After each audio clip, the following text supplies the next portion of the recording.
very good morning, ladies and gentlemen, and everyone watching at home on YouTube. It's great to have your company here for day 2 of the Australian Masters Rowing Championships, live from Champion Lakes here in beautiful Perth.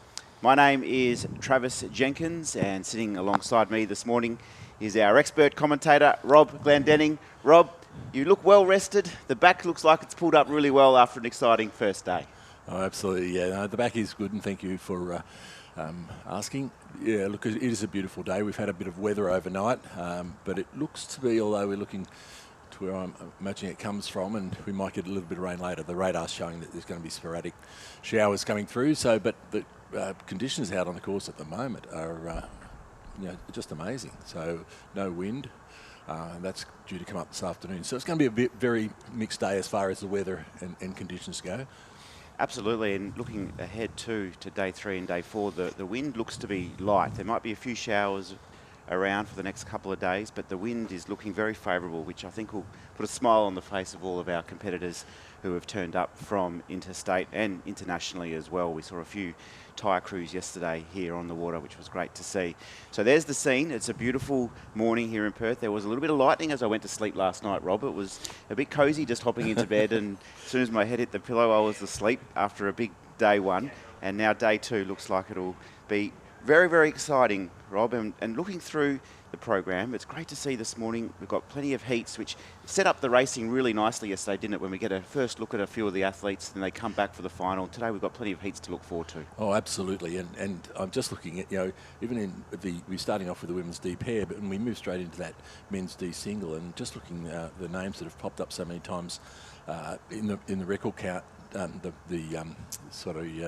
medal count, on day 1, it just looks for an exciting day of racing, and we've got that all the way through the day, and it probably reflects what happened yesterday. We had just such a mixed view of races, but it was just go all day, and it was great racing. So, looking forward to it.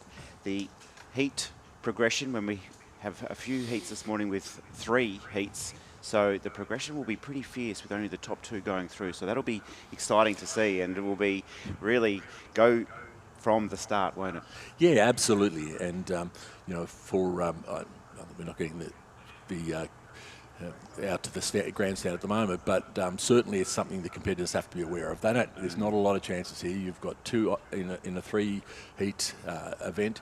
You've got the top 2 only going through to the final, so it's going to be fierce. And I'm in that event. I think one of the events we're looking at, there was 3 heats and now 3 big heats. So a lot of disappointed people today to be going home. But look, for those that get the glory, it's a good thing.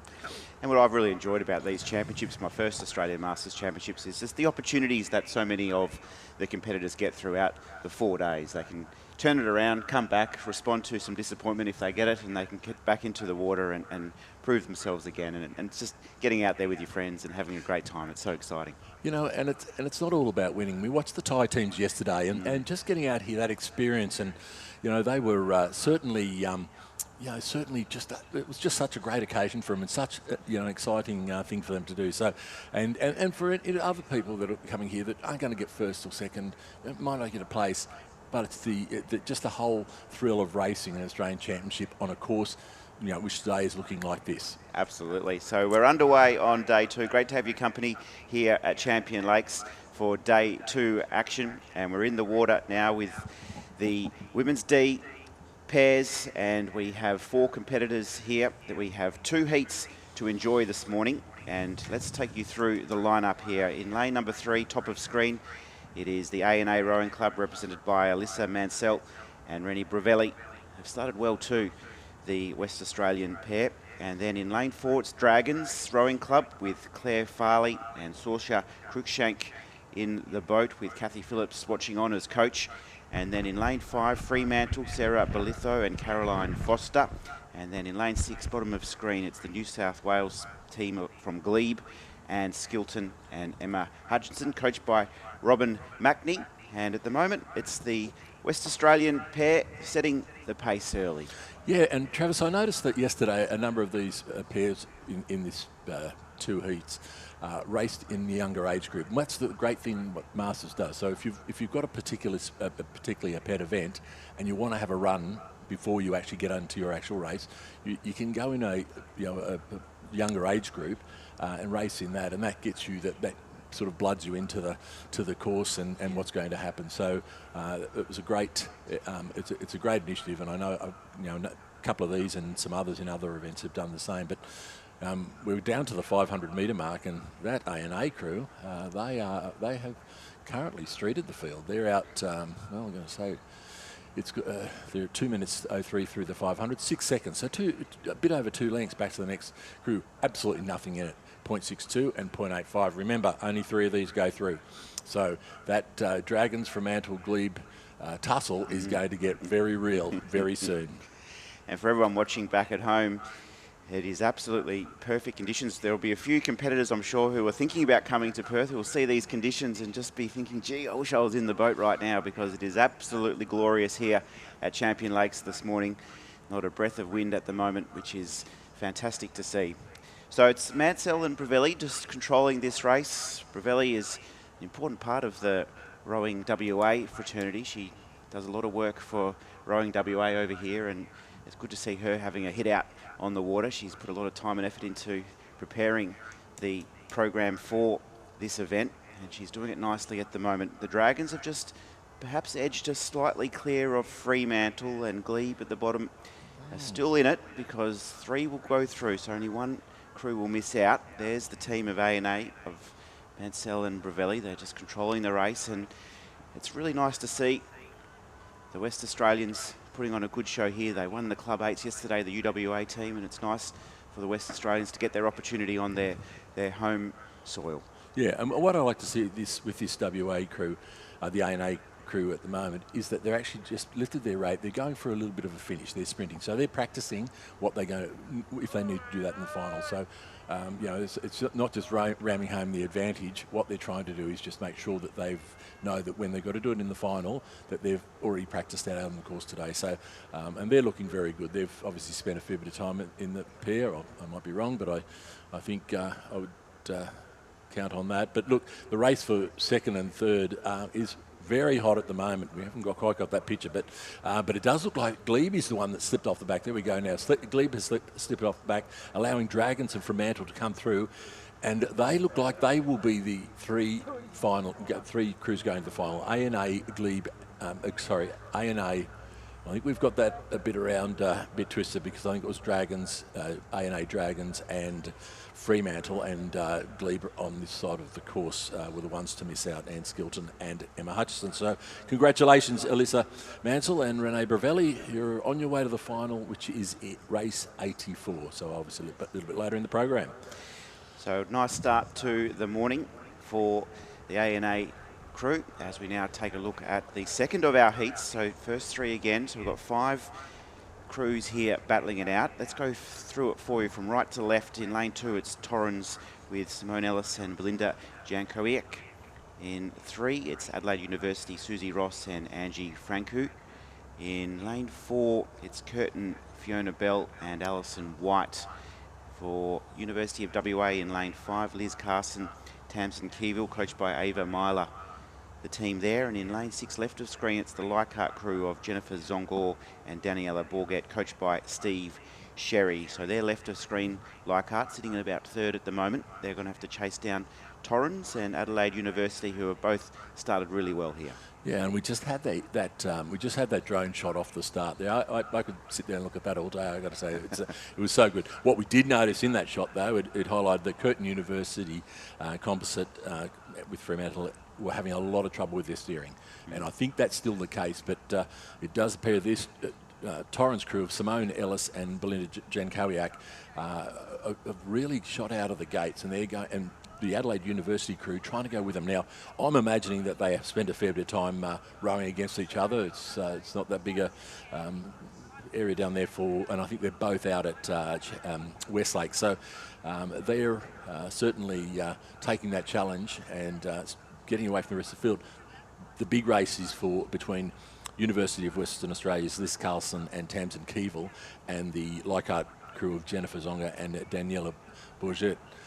They are the ones that are fighting out for that all-important third place. At the moment, the University of WA crew has got the better of them. They've gone through the 500 metres, slightly in front, about 2 seconds in front of that Loco crew, but there's between Torrens, Adelaide, about a length and a half, 2 lengths. I think that might be a little bit skimpy on how far they are actually in front. So we'll obviously get that time as we come down. But now you can see WA University over on this side turning it on and just moving away from that Leichhardt crew. Now I've got to tell you, that Leichhardt crew is a very handy crew. So this is these guys are something else. So they're just augurs well for a great final. Now they're just drifting over onto the buoys a little bit. Once again, as I said yesterday, these boats, because of the bias, one oar each, it's very easy for the boats to start going all over the place. And that's why you really should, you're supposed to have a rudder in these boats to keep them straight. So the important thing is less time on the rudder, less drag. But no problems at all for Torrens. Coming out 250 metres to go, just taking, as I said before, Adelaide University tagging along with them. A little bit further back to University of WA and Leichhardt over here in lane 6. So it's a sizzling start for our Torrens pairing of Ellis and Jankowiak. They've gone through the halfway about 5 or 6 seconds quicker than heat number 1. So this could be the team to beat on screen here. They've controlled the race. You can see that lovely rhythm. The oars just hitting the water in perfect harmony at the moment, and they're in their final few strokes towards the line. Adelaide University have secured their qualification, and it's been a good row from the University of WA, pairing of Carson and Keyville. They've been able to, there they are, just at the bottom of screen, they've been able to book their place into the final as our leaders hit the line with a style, and they booked their place into the final a little bit later this morning, along with the Adelaide University pairing, and the University of WA have gone through as well. And for Leichhardt, they have just missed out on progressing to the final. So 4:02, not too dissimilar to heat number 1. So I think that crew from A&A and Torrens is going to be something to look forward to a little bit later on today. As I was working in this morning, Rob, I saw a few teams just warming up, and one of the drills I saw them doing was just really holding their strokes, and they were just having a long pause before they would then be instructed to row again. Is that part of the drills and part of the warm-ups that you see a lot of these crews doing? That is a drill used a fair bit. Now, I think what we're looking for is just to get that acceleration into that point. Holding it just lets the boat go. So just getting that feeling of the boat moving, but it also is it's a point in time. So it's a point in time where we stop at the back and can move off the back together.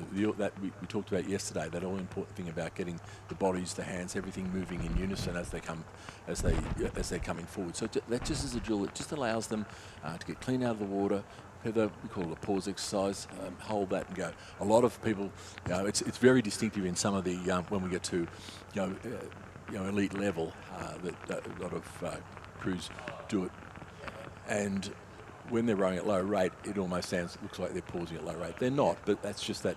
It's that differentiating that speed in and that movement away, and just get that flow away to match the speed of the boat and the rate that you're doing. So, yeah, I think it's and the thing about rowing is it's ultimately, when you've got a big crew boat like that, you're just trying to get them all doing the same thing.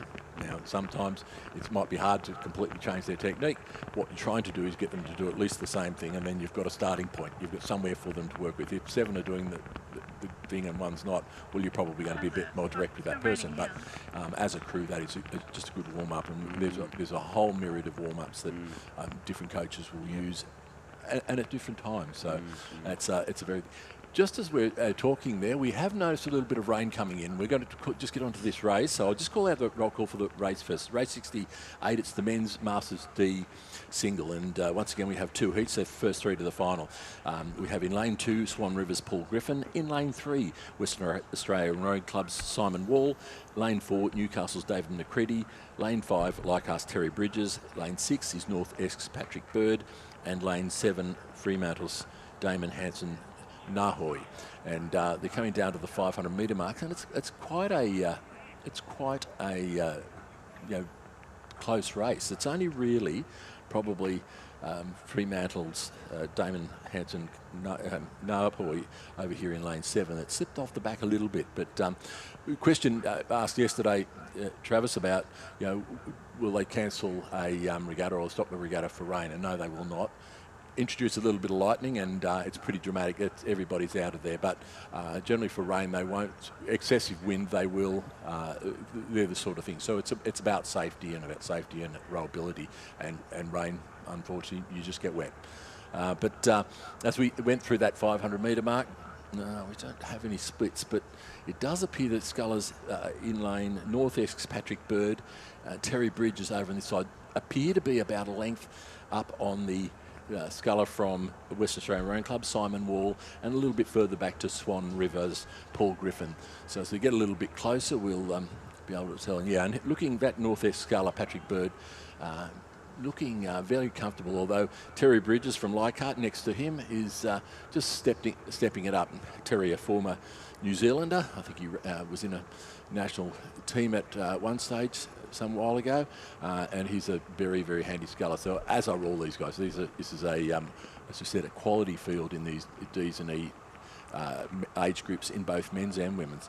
But yeah, they're having a little bit of a tussle over here, which I love to see in a heat.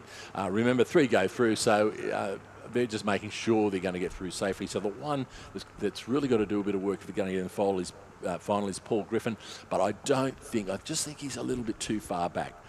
So it does appear that it will be the race, the sprint to the line. You've got to love it.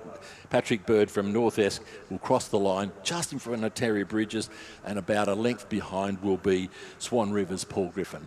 We then go back to Newcastle's David McCready, and then over on this side, Damon Hanson Naapoi will come in to close out this field.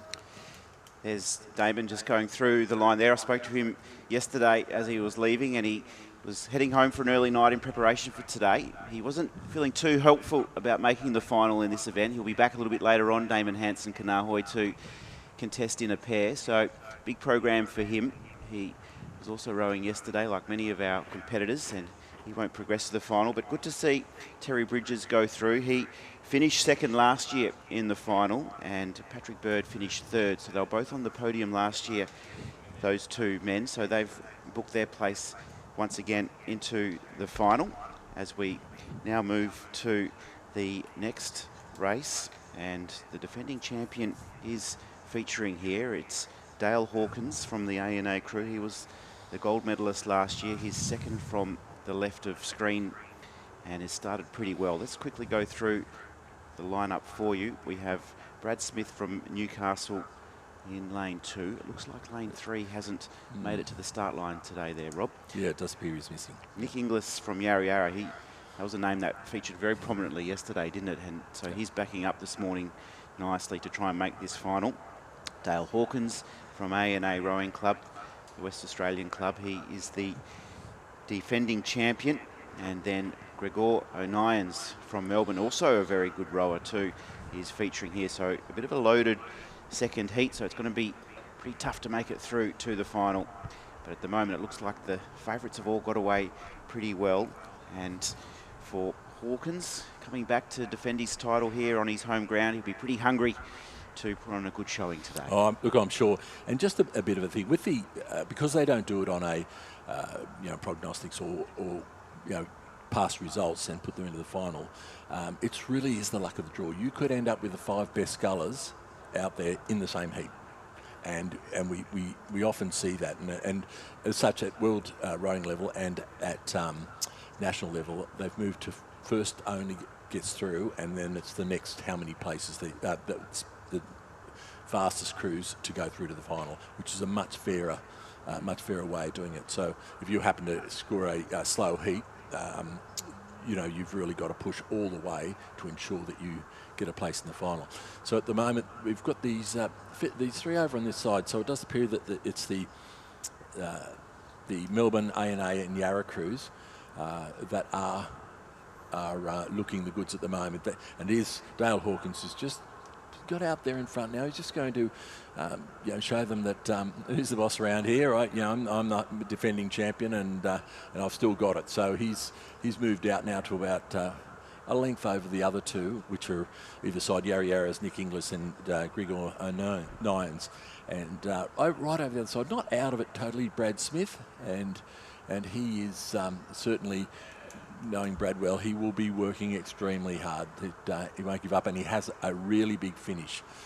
Some might even say grandstand finish. I've got that one in. But these scullers looking very good over on this side in perfect rowing conditions. You know, the cool weather, the flat water.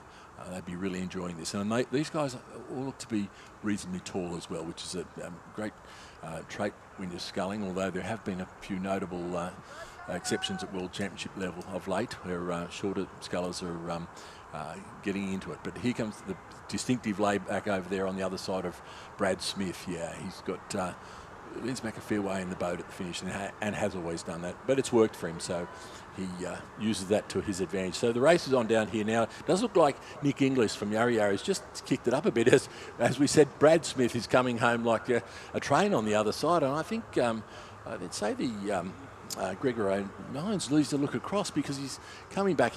Look, he's going to run out of water, so it will be Dale Hawkins crossing just in front of the two Victorian scullers, Nick Inglis and Gregor Nines, and now crossing for fourth, unfortunately, is Brad Smith, who will miss out on the final.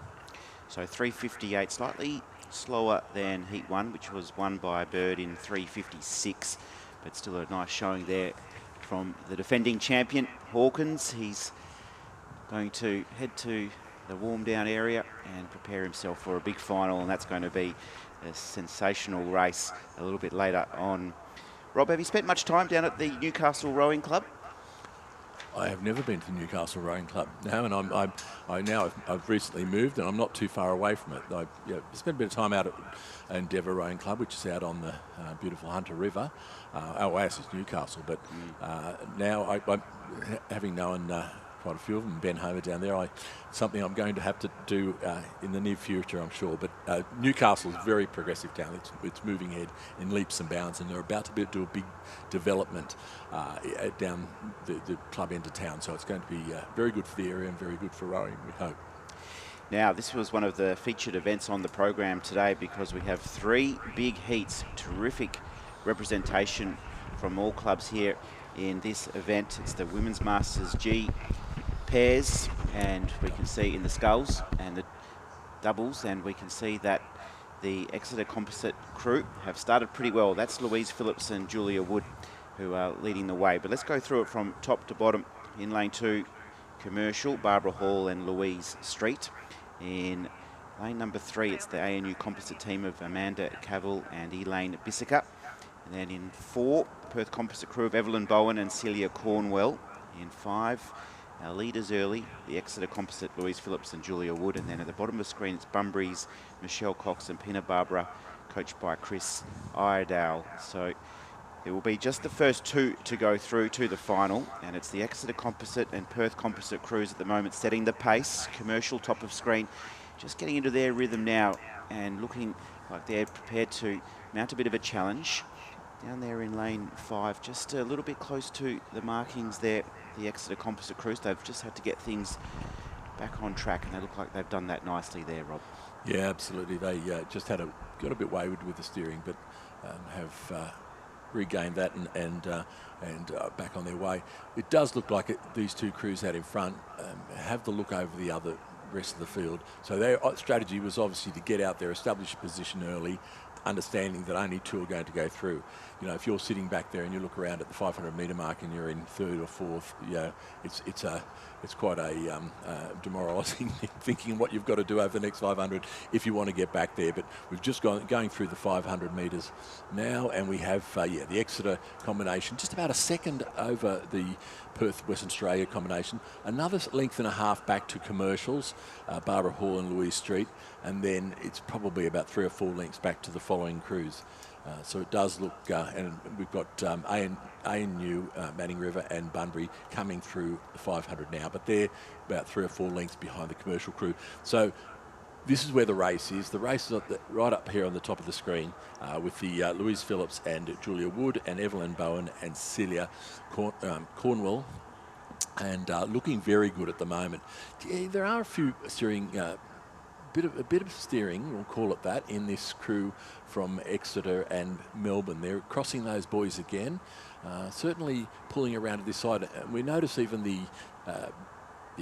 Perth Composite crew is doing the same, all wanting to hug this side of their lane. So best place to be is in the middle of your lane, and that just gives you the scope, and it means you're not having to think about the steering all the time. But it's going to be a very close race in there, and it's probably 250 metres to go. These crews have certainly cleared out from the commercial crew over in lane 2. So this it would appear at this point in time, although we've still got a lot of race to go, that it could be these two crews going through. So our leaders are the Exeter team of Wood and Phillips, who finished with a silver medal last year at the National Championships. So they're looking to once again make it through the final first, and then perhaps appear on the podium once again. And there's the crew of Bowen and Cornwell, the Perth Composite crew, looking to make it through to the final. Just the first two. Interestingly, Cornwell and Bowen, they finished 4th in the final last year. So both these two crews finalists last year at the Masters Championships, and once again they will be lining themselves up on the start line for the final, because they're going through nicely. It's Exeter and Perth Composite just stroke for stroke into the line. They booked their place in the final. Job done here this morning for our two crews from Perth and Exeter. So the two probably favourites to go through have made it through to the final. There's the commercial team of Hall and Street. They finish in 3rd overall, and we're pretty happy to be out there on the water. As we now move our attention to the second heat, and we'll go through the lineup here. Looks like there might be a few crews missing here from our start sheet, but we'll do our best to pick them up. So it looks like we've got in lane number 2 the Curtin University crew of Cooper and Sharon Ann Jones, and then no, in fact the Curtin crew might not look like they've started, so it might be the Perth crew here of Judith McComb and Elizabeth Aman on the right of screen. And then we've got Bunbury with Jennifer Coote and Nola Jigolev, coached by Chris Isledale. And then it looks like Tablelands have not made it to the start line as well, because then we've got that Drummoyne crew, composite with Lindy Nisbet and Caroline Vernon, have started really well. It's a nice looking boat too, that blue coloured boat. It's out in front, looking pretty good at the moment. ANU composite in lane number 7 with Sue Edwards and Sue Donahue on board. So our leaders though early as that Drummoyne composite crew of Nisbet and Vernon. They've cleared out by over a boat length now. They've set the race up early as we approach the halfway mark. Yes, certainly they've obviously had a very good first 500 metres, and yeah, that distinctive blue boat that they've, I'm fairly certain they've hired that boat, so it's they'd be happy with it. You know, you move into a boat that you're not familiar with, there's always those sort of you know, a little bit of anxiety, but once you get in there, get going, that fades away fairly quickly.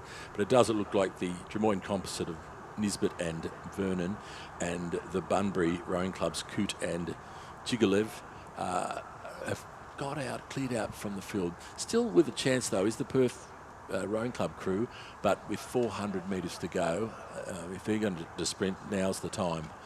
Because they aren't going to get another chance, and it looks like exactly that's what they've done. They just kicked the rating up a point or two, and are trying to bridge that gap behind Bunbury. So, said they've got a lot of work to do. They've probably got about 6 seconds, 7 seconds. They've got to try to get back in the space of 300 metres. So, still holding down that lead is the Drummoyne composite. Drummoyne and Endeavour composite. Bunbury just making a bit of a push as well now. So I think it's more about not trying to get up there with the Drummoyne composite as it is to hold off the Perth combination of McComb and Aman. So the Drummoyne pairing of Caroline Vernon, Lindy Nisbet. Rob, have you had a bit to do with this crew?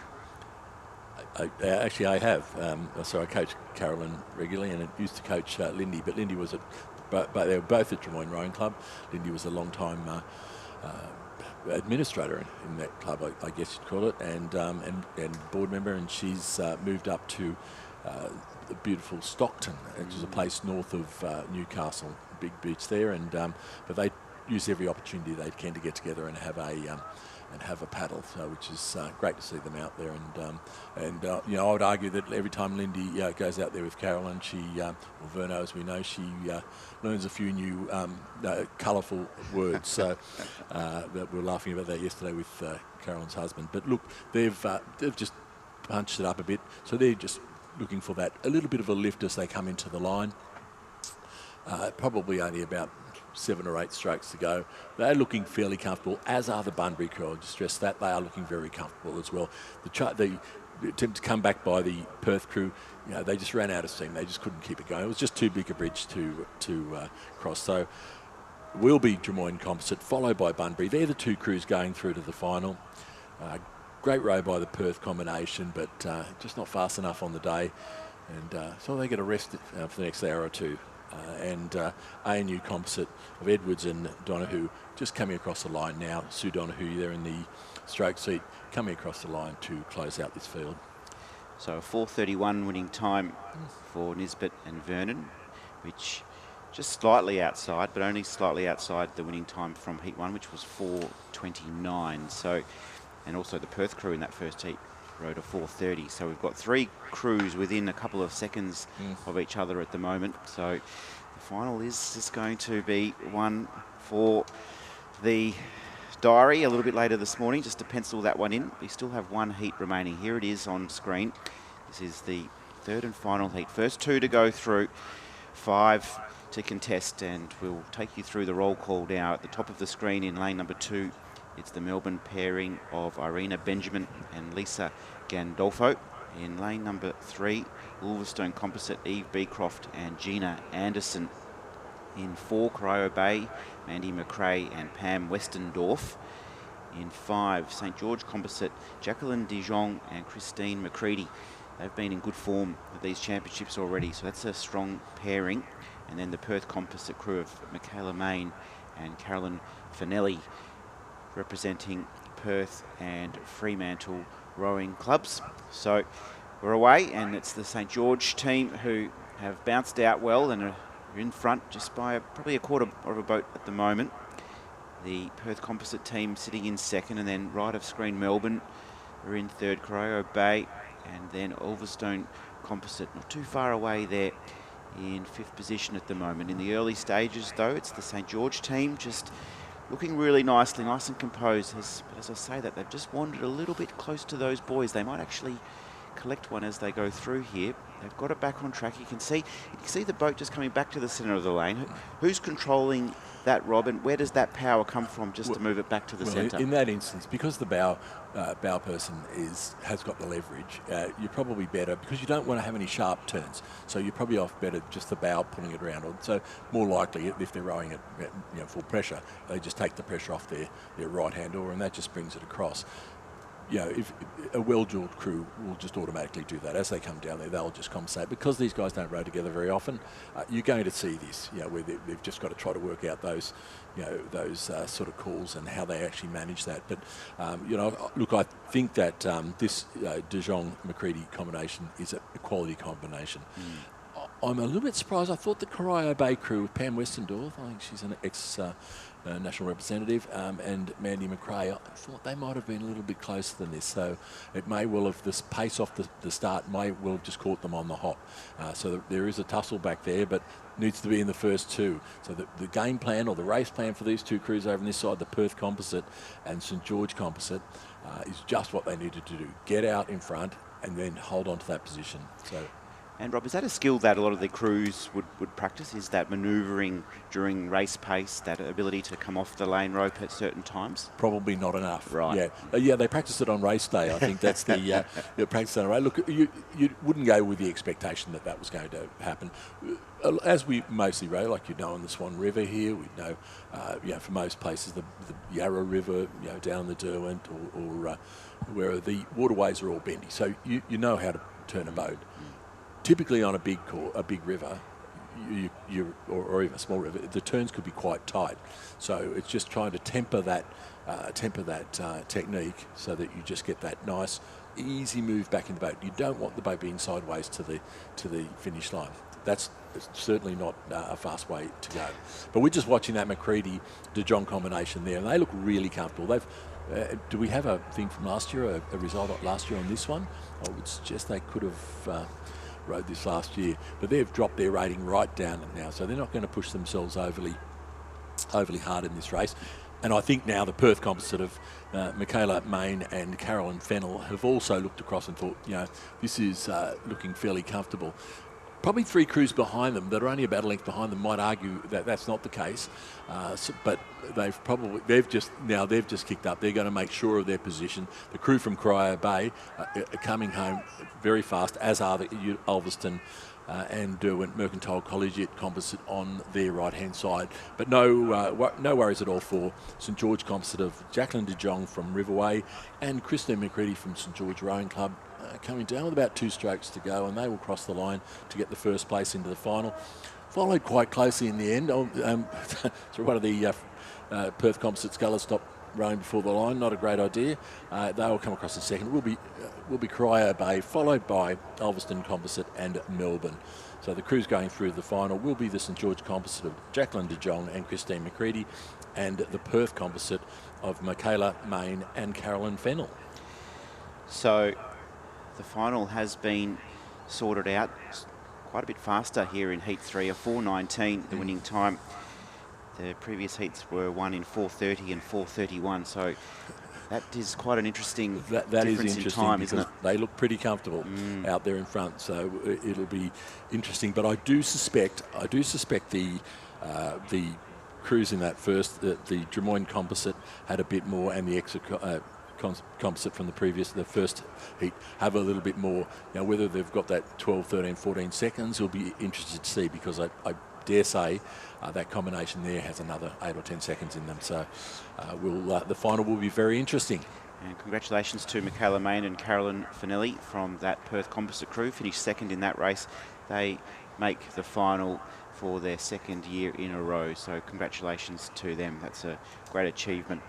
So those finals will be a little bit later on this morning, which will be definitely something to look forward to. Conditions here are still lovely and calm. There's been a few showers just drifting through the course, and will continue to do so today. But the wind will, for now, be very pleasant on the water. Yeah, we've just got a slight break before this starts, so we'll just hold off with the roll call till we get a little bit closer. It's an 8:45 a.m. start for this, but the rain has looks like it's gone through, and I can't see anything off of. I'm assuming it's going to come from the west. Sorry, so it's looking fairly clear at the moment. Winds are expected to pick up later in the day, and I think that's not an uncommon thing for Perth, Travis. Yeah, absolutely. We often are welcomed by what many know as the Fremantle Doctor. Generally this time of year, though, it's a little bit more from the north, the wind, especially when there's a little bit of storm activity around. So today, at the moment, it's looking lovely and calm, but as you say, it will pick up a little bit this afternoon, but it shouldn't be enough to worry us here. We should get a full day of racing in, and then the next couple of days, the wind's looking nice and calm. Yeah, and I think that, when I looked at it, I think it's calling for about 10 knots. 10 knots at its maximum. It jumps around a bit. What I have noticed is the wind does jump around a bit, so it's up and down a little bit, but generally it's only short bursts. So we should be able to cope with that as scullers. There will be a few gusts coming across course. That's every course everywhere in the world. So you couldn't ask for better conditions than we've got right at this point in time. Now, Rob, it's great to have your company here and everyone at home. We might just move to a quick commercial break. Our panel operator, Richard, is ready to go. We wouldn't be here if it wasn't for our sponsors. So we would like to take a moment to hear a few short messages from our key sponsors here at the 2026 Australian Masters Rowing Championships. They say you can't have it all, that you have to settle. Technology or luxury, design or safety, performance or space. We say, settle no more. With one of the most awarded SUVs on the market, the Zika 7X. Settle no more.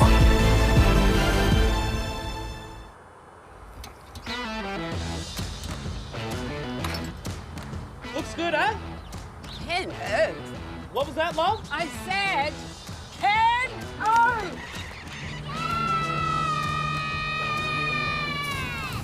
All done, girls. Happy? Ken Oath, all right. From big jobs to even bigger jobs, get the Ken Oath feeling.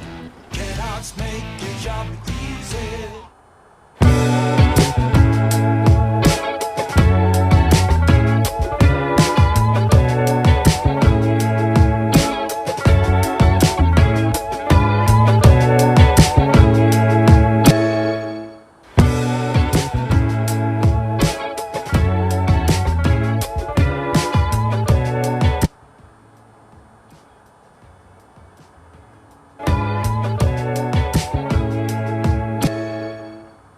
We find so much to do around here. There's plenty of parks that the kids love to go to. Yeah, you forget that you're so close to the city because you're in your own mini world. There's so many places to go to. We've got this place here, obviously, Armidale Reptile Centre. The interaction is just something they don't get at home normally. There are a lot of great facilities here in the city of Armidale. That's great for the little ones.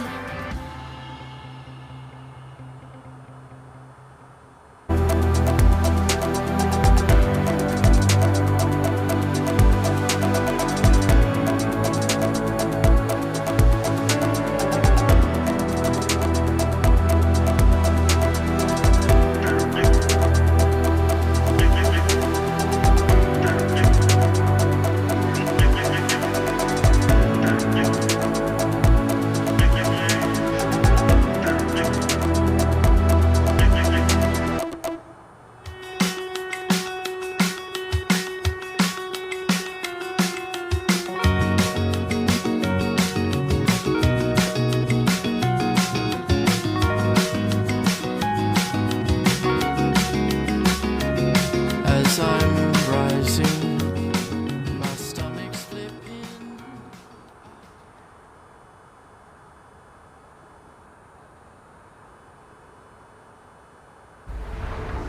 They say you can't have it all, that you have to settle. Technology or luxury, design or safety, performance or space. We say, settle no more. With one of the most awarded SUVs on the market, the Zika 7X. Settle no more.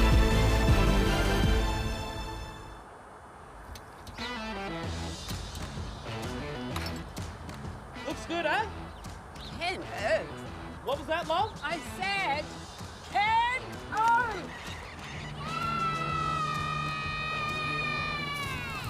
All done, girls. Happy? Ken Oath, all right. From big jobs to even bigger jobs, get the Ken Oath feeling.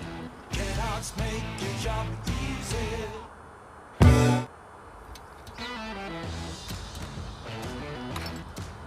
Looks good, eh? Ken.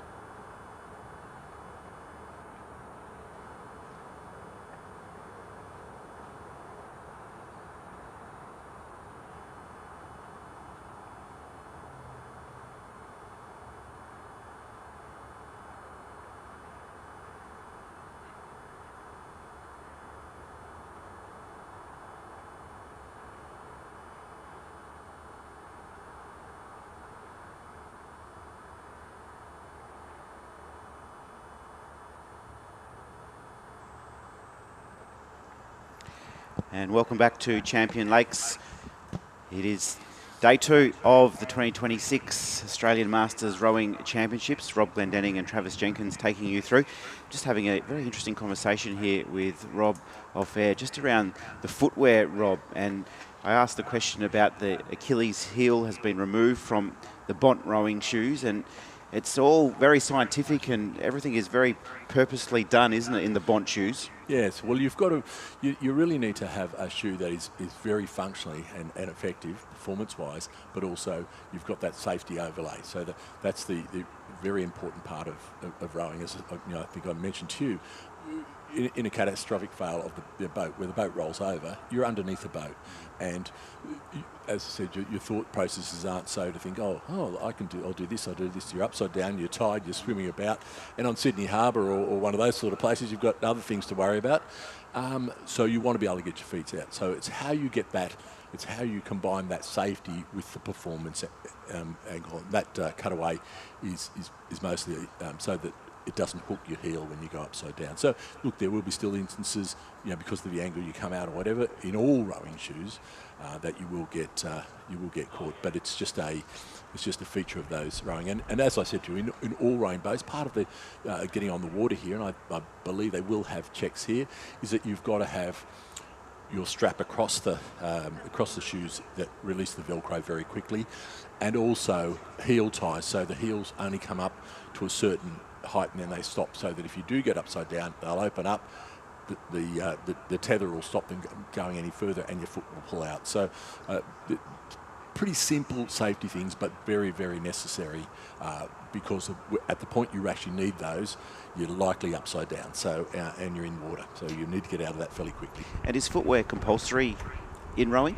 Oh, there is. They used to have clogs, what we call clogs, and that was just a leather strap across the toe. But at a performance level, they're just not effective. The important part with the footwear is about that transfer of the drive into the foot plate, and how you can get your heels down and engaged. And so, and I think the other manufacturers probably have them too now, but the Bond shoe has a set of high heels, I would say, the inserts that actually can reduce the distance between the bottom of the shoe and the foot plate to allow you to get them engaged a little bit earlier. So yeah, look, I think we take footwear for granted, and think, these footwear is quite expensive, but you go out and pay the same for a pair of runners and you'll dispose of them in 12 months. These things, typically footwear in boats last many, many, many years. But a big thank you to Bont, a proud sponsor too of the championships, Bont Rowing, and their footwear, though, Australian company you were mentioning, Rob, and they've done a mountain of work, haven't they, to really design the best footwear and equipment for rowers. Yeah, they have, and I think that because they are all rowers is a great thing as well, and the people involved. And so what it does do is it allows them to do a lot of testing. Because the industry is quite small, you get out and get testing out into the market itself. And I think I was saying to you, Travis, the shoes are used by the Australian rowing team. They're also used by the Canadian women and a few other notable people around the world. But we're into race 73. One of the race heats, or two of the heats that I'm looking forward to, the Women's Masters E-Single Scull Heat 1. The progression once again is first three to the final, the rest eliminated.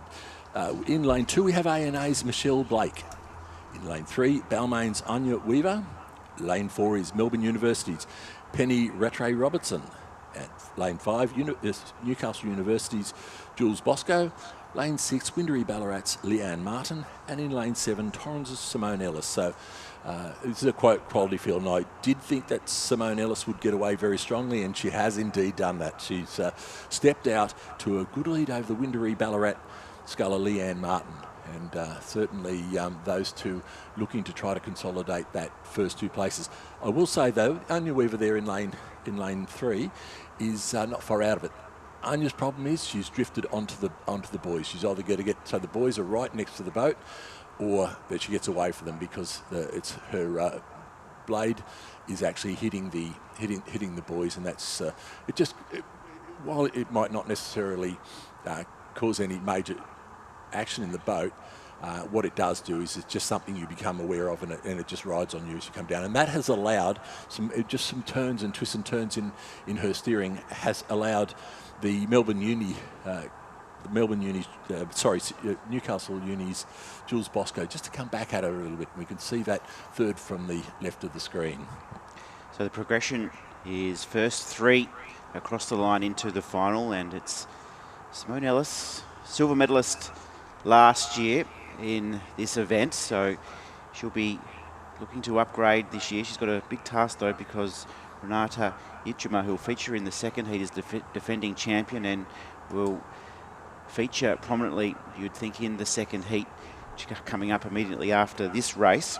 But at the moment, she's controlling the boat nicely and has got a nice line. And Rob yesterday pointed out to all our viewers at home, if you just take a look up the lake, you can see often the path that the boat has taken, and it gives you a good idea of just how the steering has gone for the race. And you can see a perfectly straight line for Ellis at the moment, just looking nice and controlled. And Marta now just starting to pick up that rate a little bit. You can see that pause there in her stroke there, Rob, of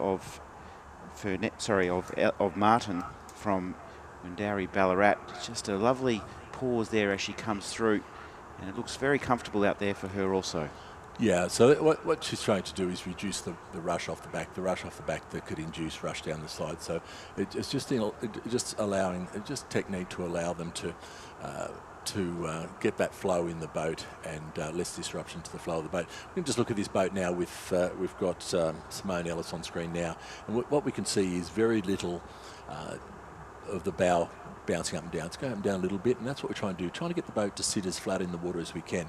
You'll notice that she's got a bow-mounted rigger on this boat. One of the advantages of a bow-mounted rigger is they're very, very stiff, very strong, transfer the load into the boat, but also allow the bow to lift up a little bit more, because the mounting point is in front or behind the, more towards the front of the rower, so it does allow the bow to just lift a bit more out of the water, less wetted surface area, more speed, less drag, more speed. But yeah, look, they both look pretty comfortable. Simone Ellis just rang it up a little bit again, once again, probably just practicing for that final if it's needed, and she's in perfect conditions here. So it will certainly be Simone Ellis going across the line in first. It will be Windari Ballarat's Leanne Martin coming across in second. Now the race is on here, and it does look like, looking across there, it's a bit confusing. That looks like ANA's colour. So, so the Melbourne University's Penny Ratton Robertson. So they certainly looked a lot closer than that. I'm a little bit confused with some of these because Anya Weaver was due to be out there, but certainly the yellow and the bumblebee stripes aren't there. So we'll have to try to work that one out. So heat one, there you can see the official time, 4:27 for Simone Ellis. As we look now at heat number 2, and we're underway here in heat number 2, and it does feature the defending champion, and we'll quickly go through the lineup for you. Top of screen in lane 2 from Leichhardt is Carmel Taylor, coached by Steve Sherry. Then in lane 3 from Drummoyne, it's Renata Ichima, coached by Robert Glendenning. Apina, my apologies to Renata. And then in lane 4 from Fremantle is Alexandra Thornton, 6th last year in the final, so she made it through. And then in lane 5 from Endeavour, Rosalie Furness, coached by Peter Bond, 5th in the final last year. And then in lane number 6, it's Tanya Nishibata from Melbourne in lane number 6, who probably is just slightly ahead of our Drummoyne competitor. So the interesting thing here is Tanya Nishibata has just come up. She's a Melbourne competitor, has just come up from D grade. I think she won the D grade single last year, and she's moved up to to the E division. Renata's probably come in. She's been in that division for about 3 years, so just a couple of years difference in age. So certainly we have been totally aware of Tanya coming up, and she's a very, very experienced clean sculler. Renata's running to IPMA, it is. It doesn't read that way, I know. But Renata has been just practicing that. She's running a game plan that was a race plan that would just get her out quick and then just back it off and get over the line and conserve energy. So, so she'll be pretty happy with where position is. We're just moving back now, and it does appear that it's the. Looks like it was Rosalie Furness, who's currently holding down 3rd place. So she's got to hold that 3rd place if she wants to be in the final again. So she is in a nice little battle with Alexandra Thornton of Fremantle, both finalists from last year, 5th and 6th place respectively. And at the moment they're going to have to battle it out now with the inclusion of Nishabata, who is on screen at the moment and is showing a lovely clean pair of sculls, and you can see the clearance over the water is lovely. There's not a lot of touch as she comes through, and the timing just looks to be right on point here this morning in perfect conditions at Champion Lakes. And she, in her first year of Masters E category rowing, is looking really comfortable out there on the water. Top of screen we can see Renata Ipma, who's going to book her way into the final. And these two competitors will be back a little bit later and they'll battle it out for gold here on Champion Lakes. So Nishibata is through, Ipma from Drummoyne under the watchful eye of Coach Glendenning is through.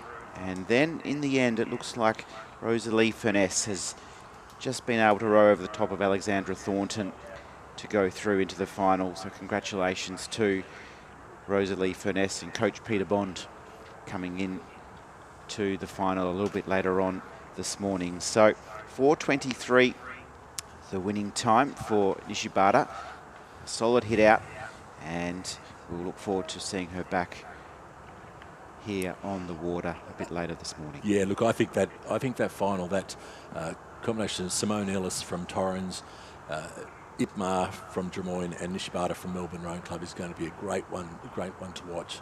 And that's if you anywhere near the course or the live feed, I'd just get out and watch that one.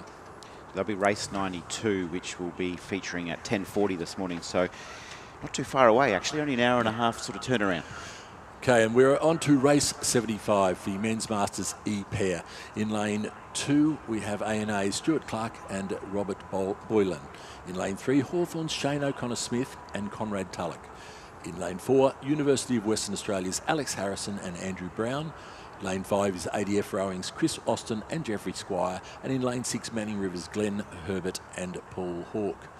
And it looks like the crews, the ANA crew and Hawthorn crew over on the far side of the course do appear to be where all the pace is at the moment. Once again, only first 3 to the final, 2 heats in this event, so only the first 2. So the race is back there between, it will be University of WA and Manning River, and certainly University of Western Australia just had a bit of a wander with this steering, got it back on track now, so that's where the race is going to be for this 3rd place, but no stopping these 2 out in front. They have established a substantial lead over the chasing pack. So Connor Smith and Tulloch doing it nicely for the Hawthorn Rowing Club. Alongside them, the West Australian pairing of Clark and Boylan, just trying to match this early pace of Hawthorn. They've been able to, in a very short space of time, because you can see we're just approaching the halfway mark now, and they're going to be well and truly under that 2-minute barrier, which is good rowing here this morning.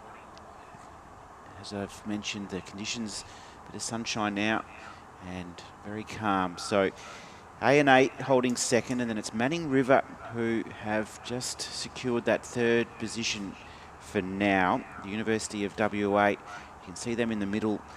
They just need to get their boat moving now if they're going to feature in the top 3 to go through to the final. They look like they've just got things up and rowing now a little bit better, and have just sensed the moment to drive the legs and get the boat moving a little bit faster. You can see the stroke rate has just gone up for this UWA crew of Harrison and Brown.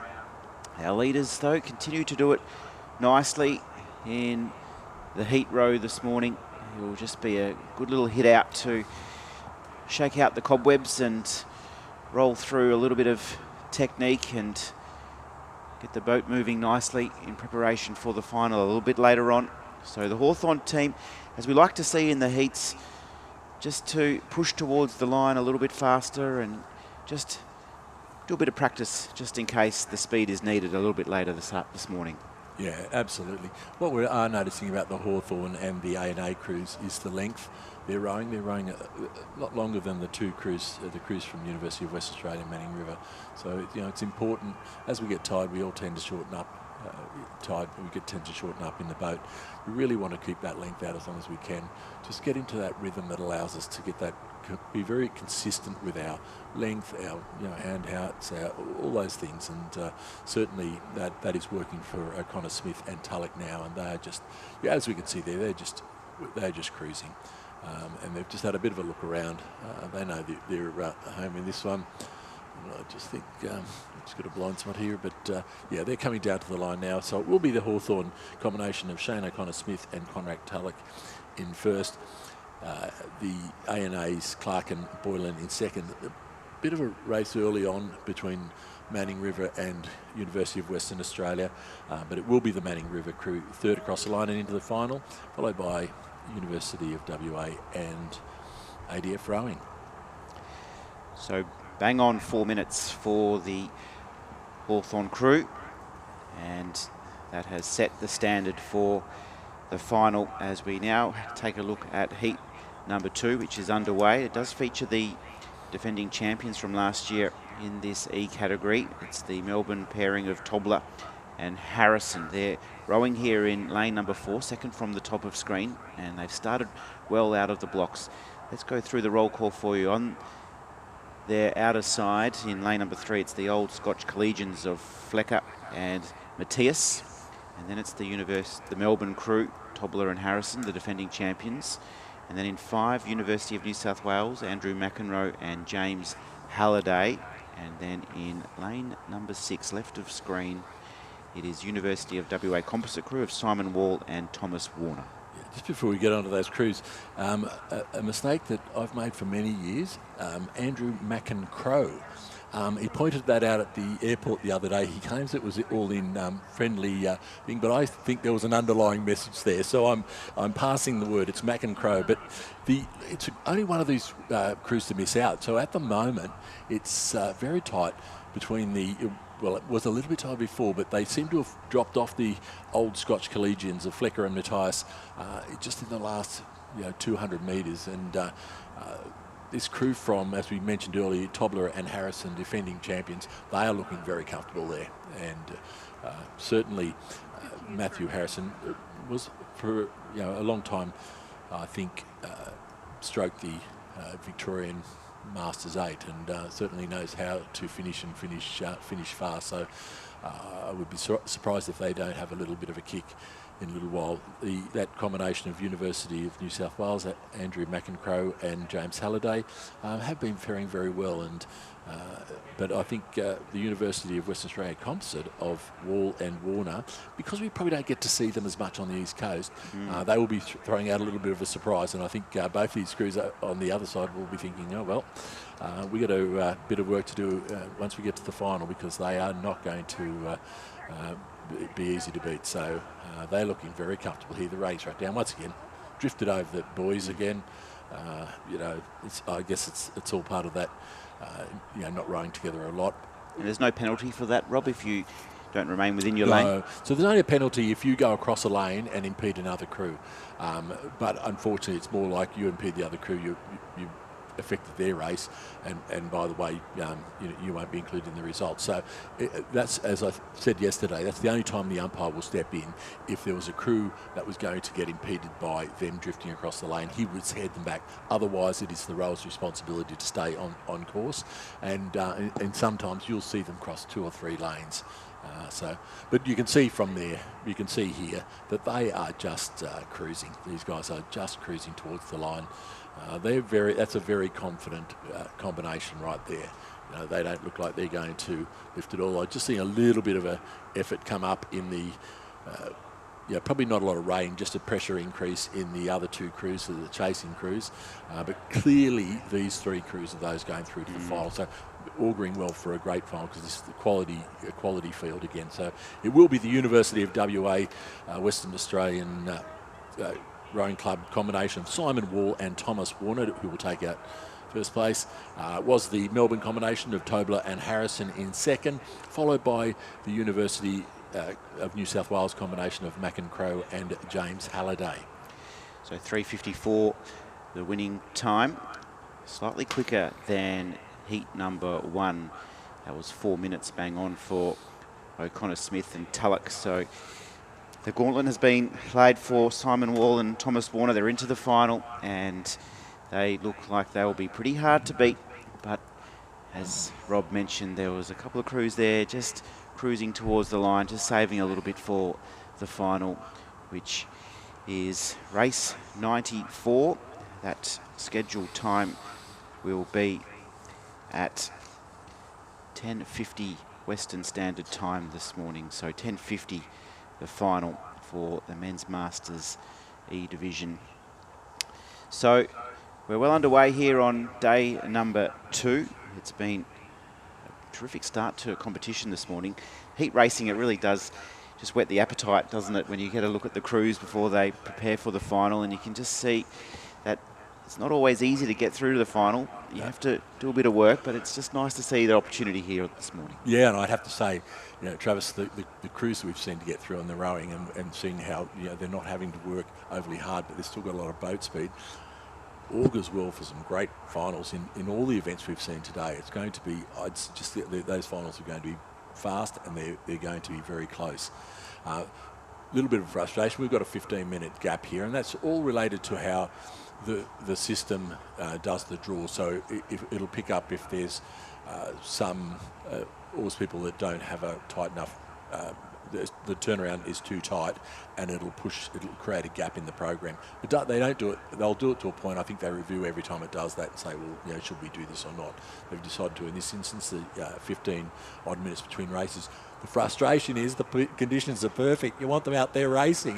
We know that's not going to stay all day. So you sit there and understand why, but just the frustration of not having races coming down every 5 minutes on this fantastic conditioned course this morning.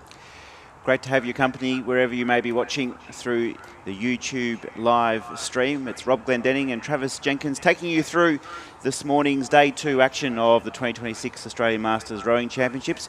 We're going to take a quick commercial break. We'll be back with more action in just a moment. It used to be a choice. It used to be design or luxury. It used to be technology or space. It used to be performance or breaking the bank. Yeah, it used to be. Settle no more. The new Zika X.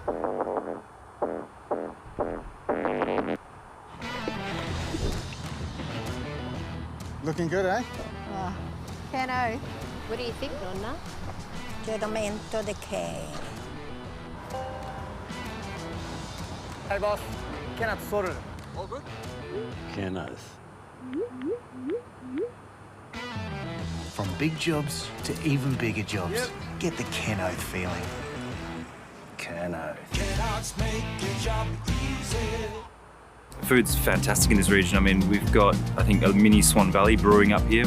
If you buy local, if you keep producing that, you know where it comes from. There's so many little cafes and restaurants and bigger venues that are providing amazing food.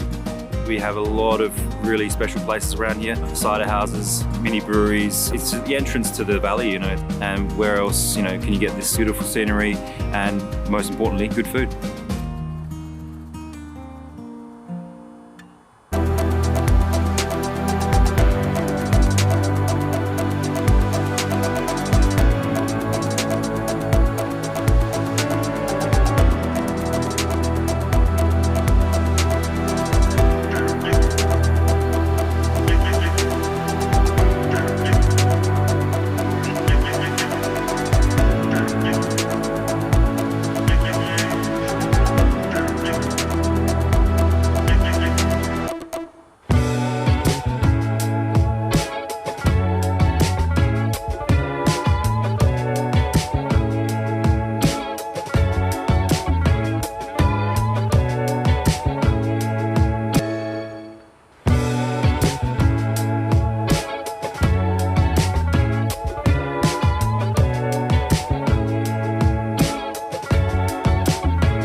It used to be a choice. It used to be design or luxury. It used to be technology or space. It used to be performance or breaking the bank. Yeah, it used to be. Settle no more.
Correct.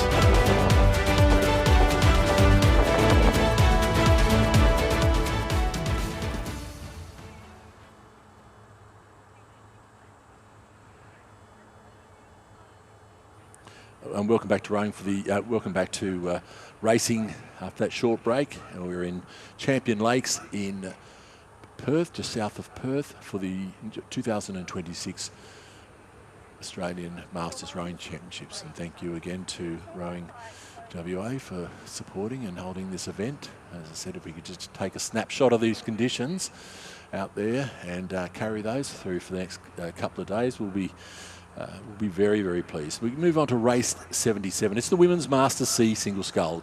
Once again, 2 heats of progression, first 3 to the final. In lane 1, we have Mosman's Nikki Lepresti, coached by Guy Morgan. In lane 2, University of Western Australia, Janelle Austin, coached by Ava Marler. In lane 3, Yarra Yarra's Ebony Ebenwalder. In lane 4, Glebe Rowing Club's Belindy Rowe, coached by Robert Dallymore. In lane 5, Laurel Clarence's Vanette McLennan, coached by Candice Jago. In lane 6, Murray Bridges' Kelly Lewis. And in lane 7, ANA's Sophie Pilot. They're just lining up at the moment. They look like they've got a line. Now, we do appear at this stage to be missing, it would appear to be Kelly Lewis in lane 6. Yeah, we're not seeing her at the moment, and they look ready to start. So I'm assuming there's been a scratching there. So, as I said, conditions at the start looking absolutely perfect. And what a great scene. And I'm excited. I'm hoping we get to see that great drone shot as soon as they get the start underway. But the pontoon holder has just moved in onto the end of pontoon number 6. So whether they're just getting prepared for the next race or they're going to wait for Kelly Lewis, I can't really tell. Yes, just coming around the end of the starting blocks now. Now she is going to be in a little bit of strife. I would imagine that would be a yellow card because she's late to the start. So the system is you get 2 opportunities for with yellow cards. On the second one, you get the red card, which means you're disqualified. So if, for instance, Kelly tried, she had a false start in the next on this start here, I would imagine, I'm certainly can't absolutely confirm that she's got the yellow card, but then that would mean a disqualification. So she's going to have to be very, very careful coming off the start. Thankfully, I think we've got the skill level of the rowers at this regatta. We're not seeing false starts, because if they false start, they have to stop the race, turn around and bring them back and start again, and issue warnings for the crews that broke. So not unlike other sports, there's just a little bit more involved in getting them back to the starting pontoons to have that have the second go at it. But Kelly is back into this race. She's on the line, starting up, just straightening up now. Just trying to keep it, she's probably a little bit anxious because of being late to the start. So, but she looks like she's just trying to actually ease into it and make sure that she's not panicking about that, and that's not going to affect her race. So, the full field is now in place, and we're watching for the lights. They had a few problems with them yesterday, but we're working yesterday afternoon. But they are all looking at the ready, so they should be doing the roll call. As I said, they've got a 2-minute, from when they say they give a 2-minute warning, they can start any time between them. They don't generally go off too early, but if all scullers are there and everybody's happy to go, they will start the race early. And so we're just looking around and just doing a little bit of a visual, and we're fairly cloud-free for the next little bit, so I'm reasonably confident. But a very failed weather forecaster, but very confident that we're not going to see too much more rain in the next couple of hours. So that augurs well for racing this morning and the conditions that are. So we now have that line. Not quite sure what the hold-up is now. But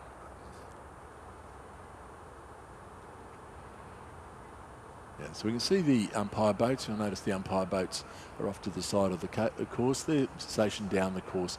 So what they'll do is, in some instances, I think they're doing it here, they do a shuttle. So the one on the other side will follow them down for the first 500 metres, then drop off. The second one will pick them up, and the third one will be there just to make sure they get across the line. Or in some instances, the one at the top will go all the way and the others shuffle up to the top. But we have a nice clean start, and it is not only a clean start, it is a fast start. All these scullers have gone off at a cracking pace, and at the moment it just looks very even. Probably the Sophie Pilot, the A&A sculler, is probably the only one that's just dropped off the pace a little bit, but I'm not sure whether it's going to be enough to worry at this point in time, as long as she doesn't lose touch. Kelly Lewis, that sculler that was a bit late on to the starting blocks, has had a very good start, as has the Yarra Yarra sculler, Ebony Ebenwalder. So we're just looking over them at the moment. Gleb's Blindy Row, probably just about half a length down. They were a good start by Vanette McLennan and, as I said, Kelly Lewis. But it does look like the Yarra Yarra sculler, Ebony Ebenwalder, has gone out with a purpose. She, remembering, 3 through to the final. So the 3 that we can see on our picture on this side are the ones that need to get a move on. As we get square to the course, you'll notice the boys will line up. So as soon as we're square to those, that gives you a good indicator of the gaps between each one. It is neck and neck with Nikki Lepresti, Janelle Austin, with Ebony Ebenwalder just about so. I would hazard to say, Travis, that it could actually even be Nikki Lepresti that might have moved into the lead here. So it's whichever way, it's very, very close. Fantastic start also from our University of WA competitor, Janelle Austin. She's there in lane 2, just holding that 3rd place for now, which will be important for her in that run to the line. Then there's a little pack of 3 left of screen that are just looking to mount a bit of a challenge. It's Kelly Lewis from Murray Bridge, who's just leading that little trio left of screen. She's 2nd from the left. And then Vanette McLennan, coached by Candice Jago, is just needing to find that little bit of a burst now. So we've reached the halfway, 2 minutes the time at halfway, and our leader, Ebony Ebenwaldner from Yarra Yarra, continues to just glide along beautifully here. Bathed in sunshine, Champion Lakes. It's a glorious day here in Perth as Nikki Lepresti just starts to wind up and start her drive to the line. Janelle Austin just sticking there beautifully in third position. And it's been a nice showing, though, so far by Yarra Yarra's Ebony Ebenwaldner. Oh, absolutely. She started off really well. We thought she got out to a bit of a flyer. And these three, and often that's the case when you're around other fast scullers, you'll go with them. And so they have now put lengths on them between them and the chasing pack. The chasing pack are moving very well. That's the Glebe, Lower Clarence and Murray Bridge sculler. But they're almost in a line and they're competing, having a great race amongst themselves. The problem is the three are currently that look like getting to the final are a couple lengths in front of them. So, and it's all happening on the other side of the course. So we have the Yarra Yarra's Ebenwalder, Mosman's Lepresti, and University of WA's Austin, all looking fairly comfortable. I don't think there's been any big moves. Yeah, just as I said that, Janelle Austin's just kicked it up. She's doing, probably just practicing our finish. We see Ebony Ebenwalder reacting at the same time, and she's just put a little bit more effort into her drive. There's a bit of this is a real race going on. We're watching the other places, and as Ebenwalder crossed the line just ahead of Lepresti. It will be Austin in third. They are the three going through the final, but the great race going on here between Murray Bridges, Kelly Lewis, Vanette McLennan from Lower Clarence, but it will be Murray Bridges, Kelly Lewis who came in fourth, followed closely by Vanette McLennan. Fifth, then it will be Belindy Rowe in sixth, and a little bit further back now to ANA's Sophie Pilot. That's a lovely morning row for Ebony Ebenwaldner. Silver medalist last year at the Australian Masters Rowing Championships. So she was able to complete the course in 4:02 in that final last year. A 4:08 this morning, looking pretty comfortable. The defending champion, she'll feature in this next heat. It is Sefke of Yarra Yarra. Sarah Sefke will be competing here, and there she is in heat number 2, first 3 to qualify. She's at the bottom of our screen, the defending champ. She is rowing in lane number 7 in the Yarra Yarra colours. You can see her there getting off the line really nicely. Let's go from bottom to top. In lane number 6 from the University of WA is Marianne Amato, coached by Ava Myler. In 5, it's Shoalhaven's Lorraine Haywood, coached by Andrew Parry. In lane number 4 from the West Australian Rowing Club, Jorian Ledecker. In lane 3 from Torrens, Belinda Jankowiak. And in lane 2 from Glebe, Jocelyn Harris, coached by Rob Dallamore. Top of screen, lane number 2 on the right. She also too is right up there, pushing forward nicely is Jocelyn Harris in lane number 2. But our early leader is the defending champ, Sarah Sefke. Yeah, and Sefke, does look like the big moves come from Jankowiak from Torrens. So Sefke is holding down that lead once again. Part of that very strong Yarra Yarra contingent at these championships, and certainly is trying to make sure that she's got it covered. First 3 going through to the final, a reminder, and so it is going to be a real race on. We're looking at the scullers just behind. University of Western Australia's Amato, Shoalhaven's Lorraine Haywood, and Jacqueline Harris from Glebe, and they're going to have and West Australia's Jorian Ledecker. So they are going to really have to fight it out for that second and third place, but they're not too far out of it, Travis. I'm going less than probably only about 3 or 4 seconds off the pace of these front runners, Sefke and Jankowiak. The interesting last year in the final, I was just having a look at the results from last year here, Rob, and Sefke had about a 5-second lead at the halfway mark and only went on to win by a second. So she really does start well, and we've seen that again here, going through in two minutes. She went through in that final in 1:57 and ended up only winning by a second when Eben Waldner just absolutely flew home. She was in third at the halfway, and we saw her win that previous heat, and she'll be definitely one to watch in the back end of the race. But that'll be something that I'm sure that Sarah Sekfi will be aware of, and perhaps a little bit more training under the belt over the last 12 months just to work on that last 500. Yeah, look, I'm sure that she would have focused on that in the 12 months we've had since the last championships, and certainly we're into that third 500 of the race, whether it's 2,000 or it's 1,000. It's the tough part of the race. You get to halfway, and you're starting to really feel the pinch. And so if you can push through that third 500 and not lose any time, even split it, as we'd say, you're in good shape. Still that boat bouncing around a little bit. I mean, just could be conditions out there, but she's moving it very well otherwise than that. And she's probably extended that lead now, as we've been talking about it, just a little bit further back to Torrens' Jankowiak. And then it will be, it does appear to be WA's Amato holding down that third place at the moment. So that looks like where they've got to be to get through to the final, those first three places. And yeah, looking very strong. You know, Sekfi is looking very much in control. You know, she's just taking the glance over. She glance over the other crew. She's not looking every stroke. She takes the time, just takes a few strokes, has a bit of a squeeze over to see where she's sitting. She's pretty confident, pretty happy with where she is, and she should be, because she's really got, she's well in front of this race. Now the big challenge coming, though, from University of West Australia's Marion Amato. She wants to get into this final, and it's Jacqueline Harris who is in danger of missing out here. Hold third place all the way down, but Sekfi, no problem for Sekfi. She's coming down the line with about 3 strokes to go, and she will cross for a good win in the end, followed by the Torrens Sculler. There's going to be nothing between the Sculler, Amato and Harris, and coming to the line, and Harris will just pip out Amato, followed by Shoalhaven's Haywood, and then a little bit further back to Lydica, coming across the line to close out this race. Well done to Harris. Had to really work for it towards the end of the race to row over the top of Amato. So terrific work from Harris. She's booked her place into the final a little bit later on this morning. So we move on to race 79, the Men's Masters F Single Scull. Once again, a very well contested event. So 2 heats, first 3 to the final. In lane 2, ANA's Adam Ramshaw.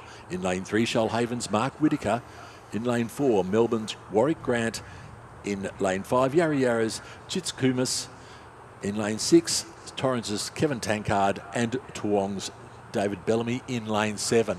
And once again, we've had a frantic start. A couple of scullers just struggling with that early pace. But it does appear that it's ANA's Ramshaw, Shoalhaven's Mark Whitaker, who are the pace setters at the moment. Across a little bit further across, it does appear we could be missing somebody here. I think we might be missing Melbourne's Warwick Grant.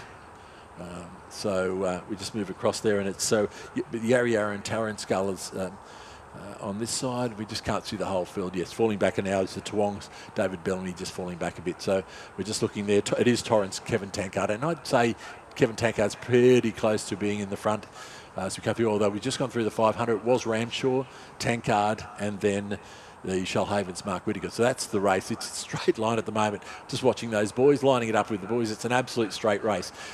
Remembering they don't really have to race overly hard here, because if they continue on the way they're going, the challenges don't look to be too close. So they've got a bit of respite from the fast and furious, but still have to keep an eye out. We can just see the bow of Yarra Yarra's Chats Kumis coming into play there, but I've got to say about 2 or 3 lengths down, so it would have to be a phenomenal effort from them to come back. The Sculler, Shoalhaven's Mark Whitaker just maybe has just lost a little ground to Adam Ramshaw over in lane 2. But certainly this is where the race is. But not giving up at all is Yarra Yarra's Jatsi Kumis. And just said I think he left himself a little bit too much work to do over the last 250 metres to try to pull that back. The Toowong Sculler, David Bellamy, just a little bit off the pace, about 4 or 5 lengths behind.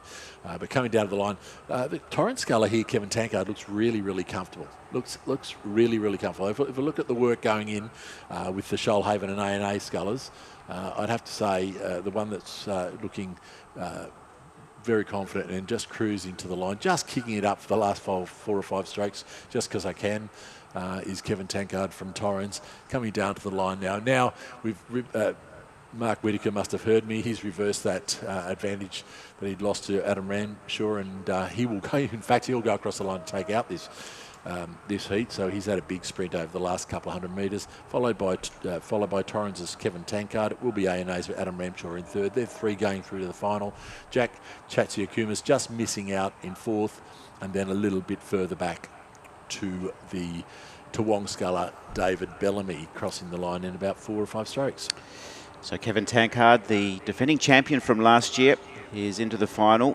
Mark Whitaker, he finished 4th in that final last year. He was just perhaps getting bragging rights getting into the final. He's just rode over the top in the end. A shot across the bow, A little shot across the bow. Just to say, don't forget about me, Kev. I'll be seeing you in a couple of hours' time at the start line. So congratulations. The favourites are through there in the first heat. So now on the water is the second heat, and we'll run through the roll call for you. At the top of the screen in lane number 2 from Tablelands, it's Doug Rolfe. In lane number 3, Riverside's Brian Glawson.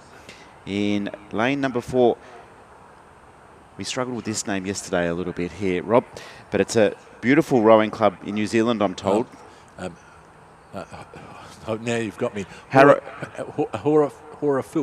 Horafua. Kevin Horan is representing them today from New Zealand. In 5, it's from Barwon Rowing Club, Christopher Bishop. In lane number 6, for the West Australian Rowing Club, Darryl Salisbury. And in lane number 7, our early leader from Yarra Yarra Rowing Club, it's Justin Negree, who's opened up a nice little lead in this early stage, 2 to 3 boat lengths already from Darryl Salisbury, the West Australian royalty, that name here, the Salisbury name. It's a phenomenal name in rowing, and it's once again on full display here. Probably pushing up for third now is Kevin Horan. He's looking like he's getting to work as we approach the halfway mark. In 4th place is Brian Glawson of Riverside, and then it's Doug Rolfe from Tablelands in 5th place, and Christopher Bishop from Barwon not too far behind in 6th place. But there's our leader, Justin Negree, 149 through the halfway. He means business this morning. And how many times have we said that name over the first day and a little bit? You know, it seems that he's in every half a dozen races or so. So certainly, and he's generally at the front or near to the front. So, and showing us again why that would be the case. I think he's taking his rating right down. He's very confident with his movement in that boat. It looks like. What type of boat he has there, but yeah, he certainly is looking very, very comfortable, and he's throwing out the catch me if you can, and they're trying. They're putting a lot of effort in, but not quite making the gains on him. It does look like the Western Australian Rowing Club's Darryl Salisbury is currently holding down second. Are we right on that one? Yes. And then a bit across the other side, it was that Horafua sculler Kevin Horan.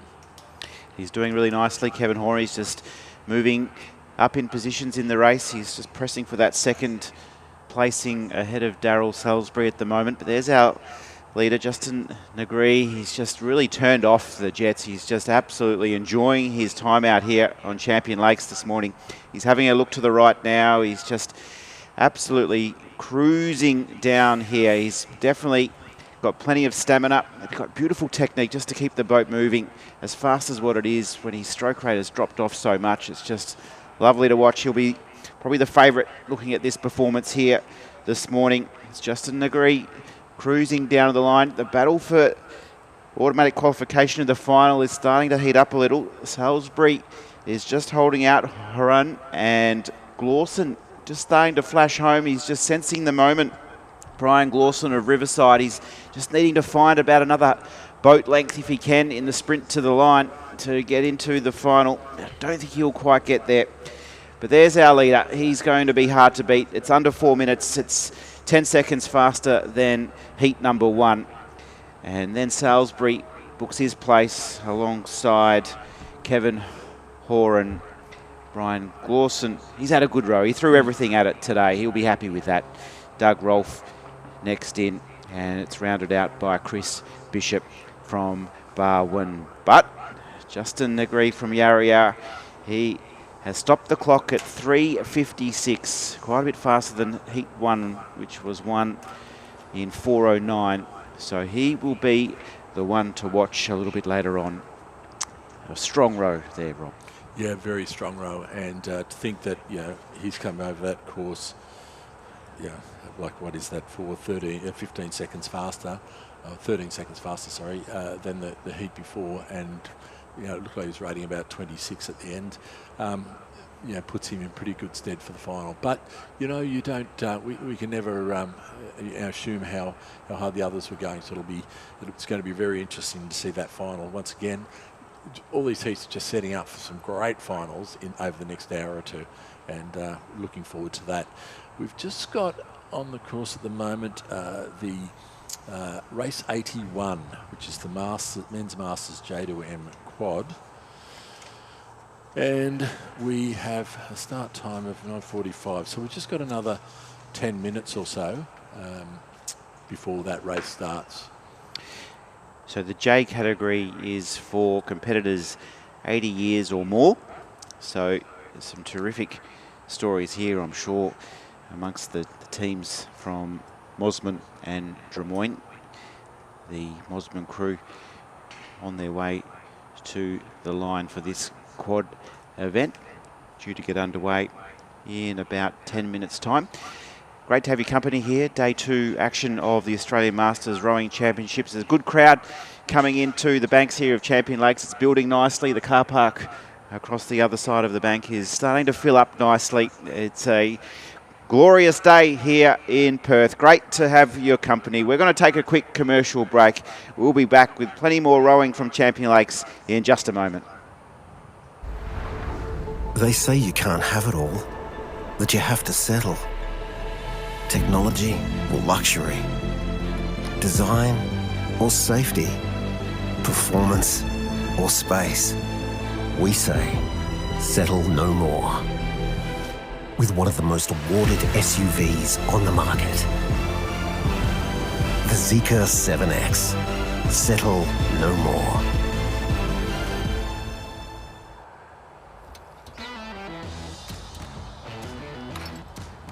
Looks good, eh? Ken O.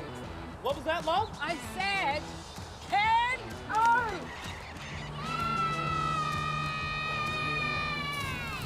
All done, girls. Happy? Ken Oath, all right. From big jobs to even bigger jobs, get the Ken Oath feeling. Kenhards make your job easy.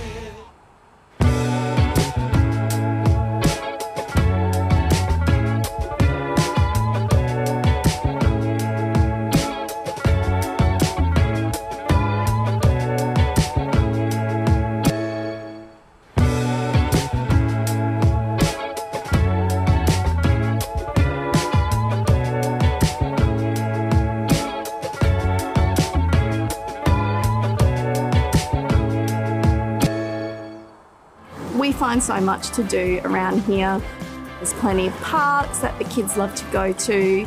Yeah, you forget that you're so close to the city because you're in your own mini world.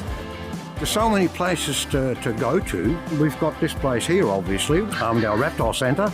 The interaction is just something they don't get at home normally. There are a lot of great facilities here in the city of Armidale. That's great for the little ones.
They say you can't have it all, that you have to settle.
welcome back to the resumption of racing after that short break.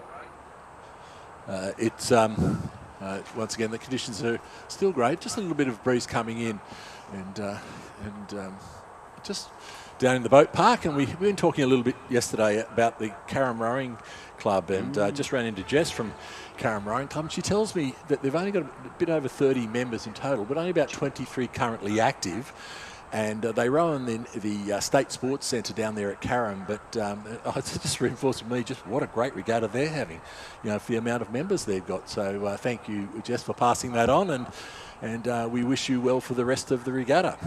Yes, it was a real feature yesterday of the rowing championships, the emergence of Carrum as a very competitive club. So a great program, and great to see them there, and great to see Rob mixing it with the all people down here at the rowing centre in Perth as we're underway in the Men's Masters Jada M category. That is for men who are 80 years and over, and what an absolutely loaded boat we have here for this Mosman Composite crew. There's Graham Wern, K2 gold medalist at the World Masters, Australian representative as a lightweight. We've got John Hardy from Mosman, John May also from Mosman, and Philip Titterton.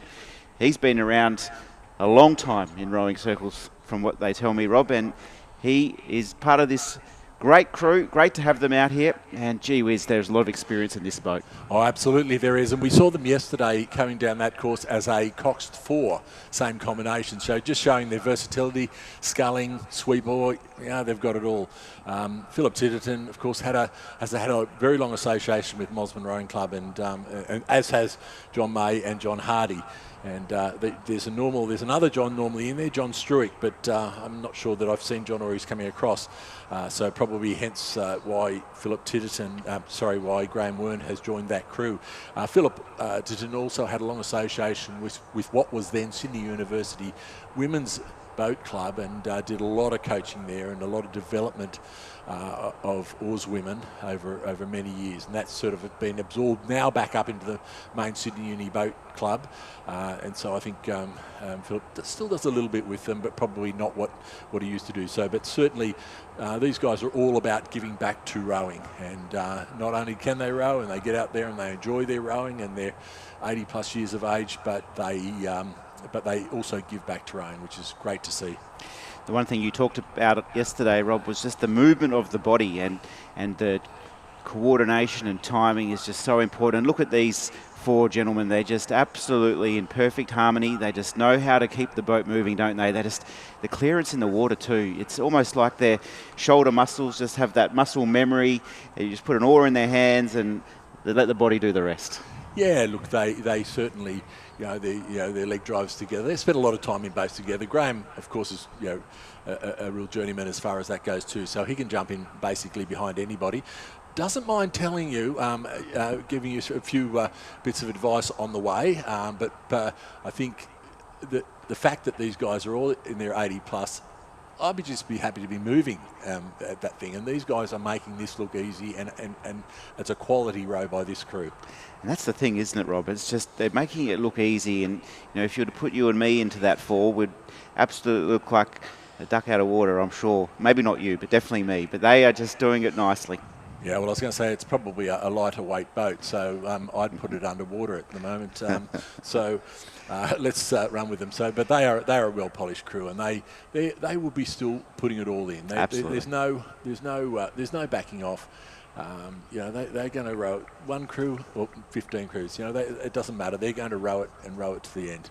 And we do. I always enjoy it with catching up with.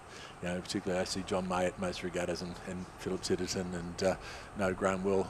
So always good to catch up, get a few stories and find out what they're up to. But they're coming down to the line now and getting a really good run out of this boat.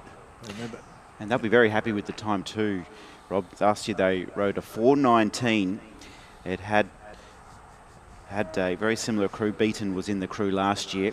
And today they've rown a 4:13, so faster than last year. So they are just getting quicker and quicker with age. Quicker at this rate, and when they're at 90, they'll be competing against the A's. So, no, look, that is a great row, and it just shows you it's not all about out-and-out power. It's the ability to move a boat, which is paramount before you can make that power effective. All right, we move on. We've got a couple of A races to come. So the Masters racing starts at age 27 for our competitors. So these are now A-classed crews. So 27 is the youngest member of each of these crews that is allowed under the rules of Masters racing. So let's go through the lineup here for you. We've got the St. George Composite crew rowing in lane number 4. It's made up of Wendy Miller, Belindy Rowe, Nikki Lepresti and Andrea Coos, and then the Port Macquarie composite team of Kirsten Berry, Candice Jago, Holly Hanley and Emma Molinar. There are a few names there that we've seen that have featured prominently throughout day 1. Yes, indeed. And what's great to see is we've got 2 boats in the race representing 8 different clubs. So it's quite a mix and match out there. It does look like this crew on this side, the Port Macquarie composite crew of Kirsten Berry, Candice Jago, Holly Hanley and Emma Molinar have the legs at the moment. They've moved out to about a length and a half. They crossed the 500 metre mark and looking very good. Both crews, very quality crews. Spent a lot of time. Interesting, that we haven't got any other interstate crews in this A quad. It's a great event, and we always love seeing the A graders. And we've just seen the oldest ones, some of the oldest come down in a quad. Now we're seeing some of the younger ones, and certainly it's great to see. We do notice they just have that rating up a little bit higher. They like to push it along a little bit more, and it's always good to see as we get older. The idea of rating anything over 28-30 is cause for anxiety, but they certainly are moving this boat really well, coming through with about 250 metres to go. And as you said, most of these rails have appeared a number of times already over this regatta. I think Belindy Rowe was only in a race. She was in a single scull only, it seems like about 5 minutes ago. So she's obviously had a very quick turnaround. You've got Emma Molinar sitting up there in the bow seat, Candice Jago, Kirsten Berry, and I think their stroke is, Holly Hanley. Holly, of course, married to Jack Hanley, who we saw in action yesterday. We saw Holly in action actually yesterday. They were rowing a mixed double. They obviously are very harmonious in that double, so they did particularly well as well. But here they go, this crew, just probably Candice Jago just a little bit out of whack with the rest of them, but when they don't row with each other, you're going to expect there are going to be difference in techniques, and so we're seeing that here, but certainly no problem for them. Coming down to the line now, they're going to cross that line to take first place, and a good win to them. Only a gold medal being handed out in this event. The St George Composite now coming across the line of that Miller, Rowe, Lepresti and Coos coming across in second place, and the time was 3:30, so pretty snappy time, I don't mind saying, for composite, pretty much composite scratch crews, so great effort on their part. And we move on now to the race 83, the Men's Masters A8. Once again, this is one of the other ones we look forward to seeing the A8. Boys. The quads and the 8, of course, are quite similar in boat speed, but they are out the start at the moment doing their dance to get back onto the pontoons. We have Curtin University in lane 3. It's a composite of Curtin University, Swan River and University of WA. Damien Kelly, Tom Atkinson, David Porzig, Ron Snook, Jono Fivez, Greg Kerr, Glenn Loftus, Stuart Reside and Borby Webster is their coxswain. In lane 4, Adelaide University Composite, Adelaide University, Torrens and Riverside. Bill Natt, Hugh Dombrovski, Greg Walters, Anthony Lee, Tom Lubinas, David McLeod, Tom Sullivan, Alistair Walsh, Bonnie White is their coxswain, coached by Rob Cheeseman and John Bentley. In lane 5, ADF Rowing Composite, ADF Rowing and Canberra. This is David Visser, Joel Collins, Chris Austin, Rod Kaplick, Sam Goldspring, Ben Page, Daniel Watson, Brent Solomon, and their coxswain is Chris Iredale. And in lane 6, Glebe Composite, Glebe, Leichhardt, Drummoyne, Mosman and North Shore, James Wentworth, Andrew Simpson, Trent Rogers, David Ellis, Rob Gilmore, Rob Koskar, Terry Bridges, I think James Halliday, Terry Bridges in, and Andrew Mackin-Crow. subbing for Andy Wigan, and Catherine Davis is coxswain. A bit of confusion there. I know that this is largely the New South Wales Interstate 8. And that's what so many people are looking forward to this, isn't it? A lot of the state teams are competing here in this Men's Masters Day. I know there's a lot of hope for this Curtin University team as well in this race. Of course, Stuart Reside featuring here. Australian national champion, two-time underage world champion, dual Olympian. He's one of the big names from this Curtin team, West Australian, proud West Australian. He's back here rowing for the Curtin University team, and it's going to be a very interesting race. The defending champions, Adelaide University, they won the gold last year. They're rowing in lane 4. So, scene is set, isn't it, Rob? Yeah, absolutely. I don't know, you might know this, Trav's been this end of the world. I'm assuming Ron Snook is some relative of, I think it's Emma Snook, I think it was Australian rower from Western Australia that did row out of New South Wales for a while, but I'd be interested to know if that is the same.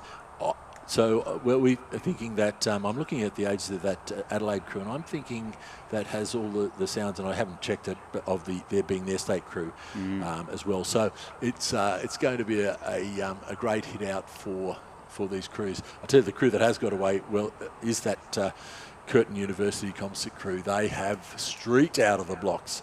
They have taken an early lead in this race, closely followed by the Adelaide University composite. They are pushing very, very hard, but probably down half a length as we've gone literally 250 metres. So they're just really stamping their authority in this race, the Curtin University composite. They're out to make sure that the others know, they've got the speed. The Glebe composite over on this side in lane 6, not out of it, but just probably about a half a length down on the Adelaide University composite crew. The ATF finding the going pretty tough up the top there. Yeah, they were 5th last year in this event. They're in 4th at the moment, but our Curtin University team, and there's hopes have been very high for this crew. A lot of them will be featuring tomorrow in the Interstate 8s, so they're a highly credentialed crew, and the hopes have been high to win that Interstate 8s title here on the home deck, and they've got away well. You can see they've been working well together over the last few months, and they're training really strongly. Adelaide team, a lot of them are in the South Australian 8s that will be featuring tomorrow, and they won the title last year. So this is a good litmus test for our crews, just to see how things might shape up for that big Interstate 8s racing tomorrow morning. Can't wait for that. But at the moment, this is a dress rehearsal with a gold medal still up for grabs, and it's the Curtin University team out by a boat length now, just starting to assert their authority on this race. Adelaide holding down the silver medal position, and then in 3rd place is that Glebe composite crew. ADF a little bit further back. So here we go. It's the Curtin boys starting just to wind up and just starting to flex a little bit of muscle here at Champion Lakes. They just want to let everyone know that they're here to mean business and want to get the job done in front of their home friends and family. This is an impressive row from Curtin University Composite. They're charging towards the line. Perhaps we have a favourite tomorrow for the Interstate Challenge in the 8s, because this Curtin crew are absolutely flying down Champion Lakes. They are superb this morning, and they are absolutely here to win. They want gold, and they'll take this gold medal in the Men's Masters A category 8s, and it's gold to Curtin University. A great row, and that is something to look forward to tomorrow. Adelaide have finished in the silver medal position. Glebe will finish in 3rd. ADF will be 4th across the line here. But for the Curtin University combination, that is an impressive row. Absolutely, and I'm just I'm just going through the crew list for the State 8. So there's a couple of changes in there, but ostensibly it's the same crew. So any time they go under 3 minutes, it's a good row. 2:54 is a sensational time, and so the fact that they're close to or around that State 8 throws down the challenge, particularly to the Adelaide University composite, because they certainly South Australia in that interstate race have been winning that year after year of late. The Glebe composite or the New South Wales crew albeit a few changes. Probably a little bit of work to do, a bit of thinking about how they might approach the race tomorrow. So certainly they've got to get away a little bit faster off the start, and mate, you've got to be within overlap to actually be able to mount a challenge at the speed these boats go. So if you're not there, it's going to be a very, very tough ask for any crew.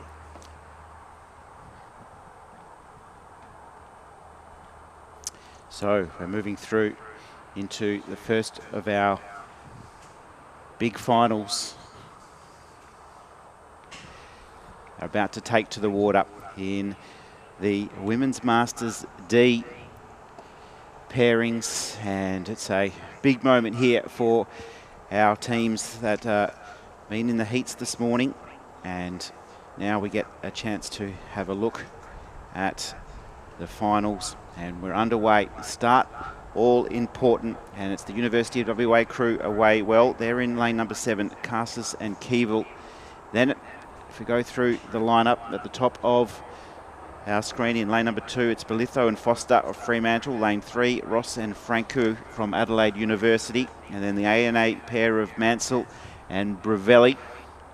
Then Torrens, Ellis, Jankowiak, Dragons, Farley and Cruikshank, and the University of WA's Carson and Keevil have all been sent on their way for race number 84. It's the final, and we saw these competitors earlier today, Rob, and getting a good start is that team from Torrens. We saw them really impressive earlier. Ellis and Jankowiak, they've just put their early mark on this race and lead it. Yeah, absolutely. And we did see a very good race from Mansell and Brevelli in the end from ANA. So they're within striking distance. But certainly that race on out the front there is between the Adelaide University Esrose and Franku and the crew from Torrens, Ellis and Jankowiak. So it's going to be the medals at the moment, although we're only about 400 metres into the race, look like they're going to come out of these 3 crews.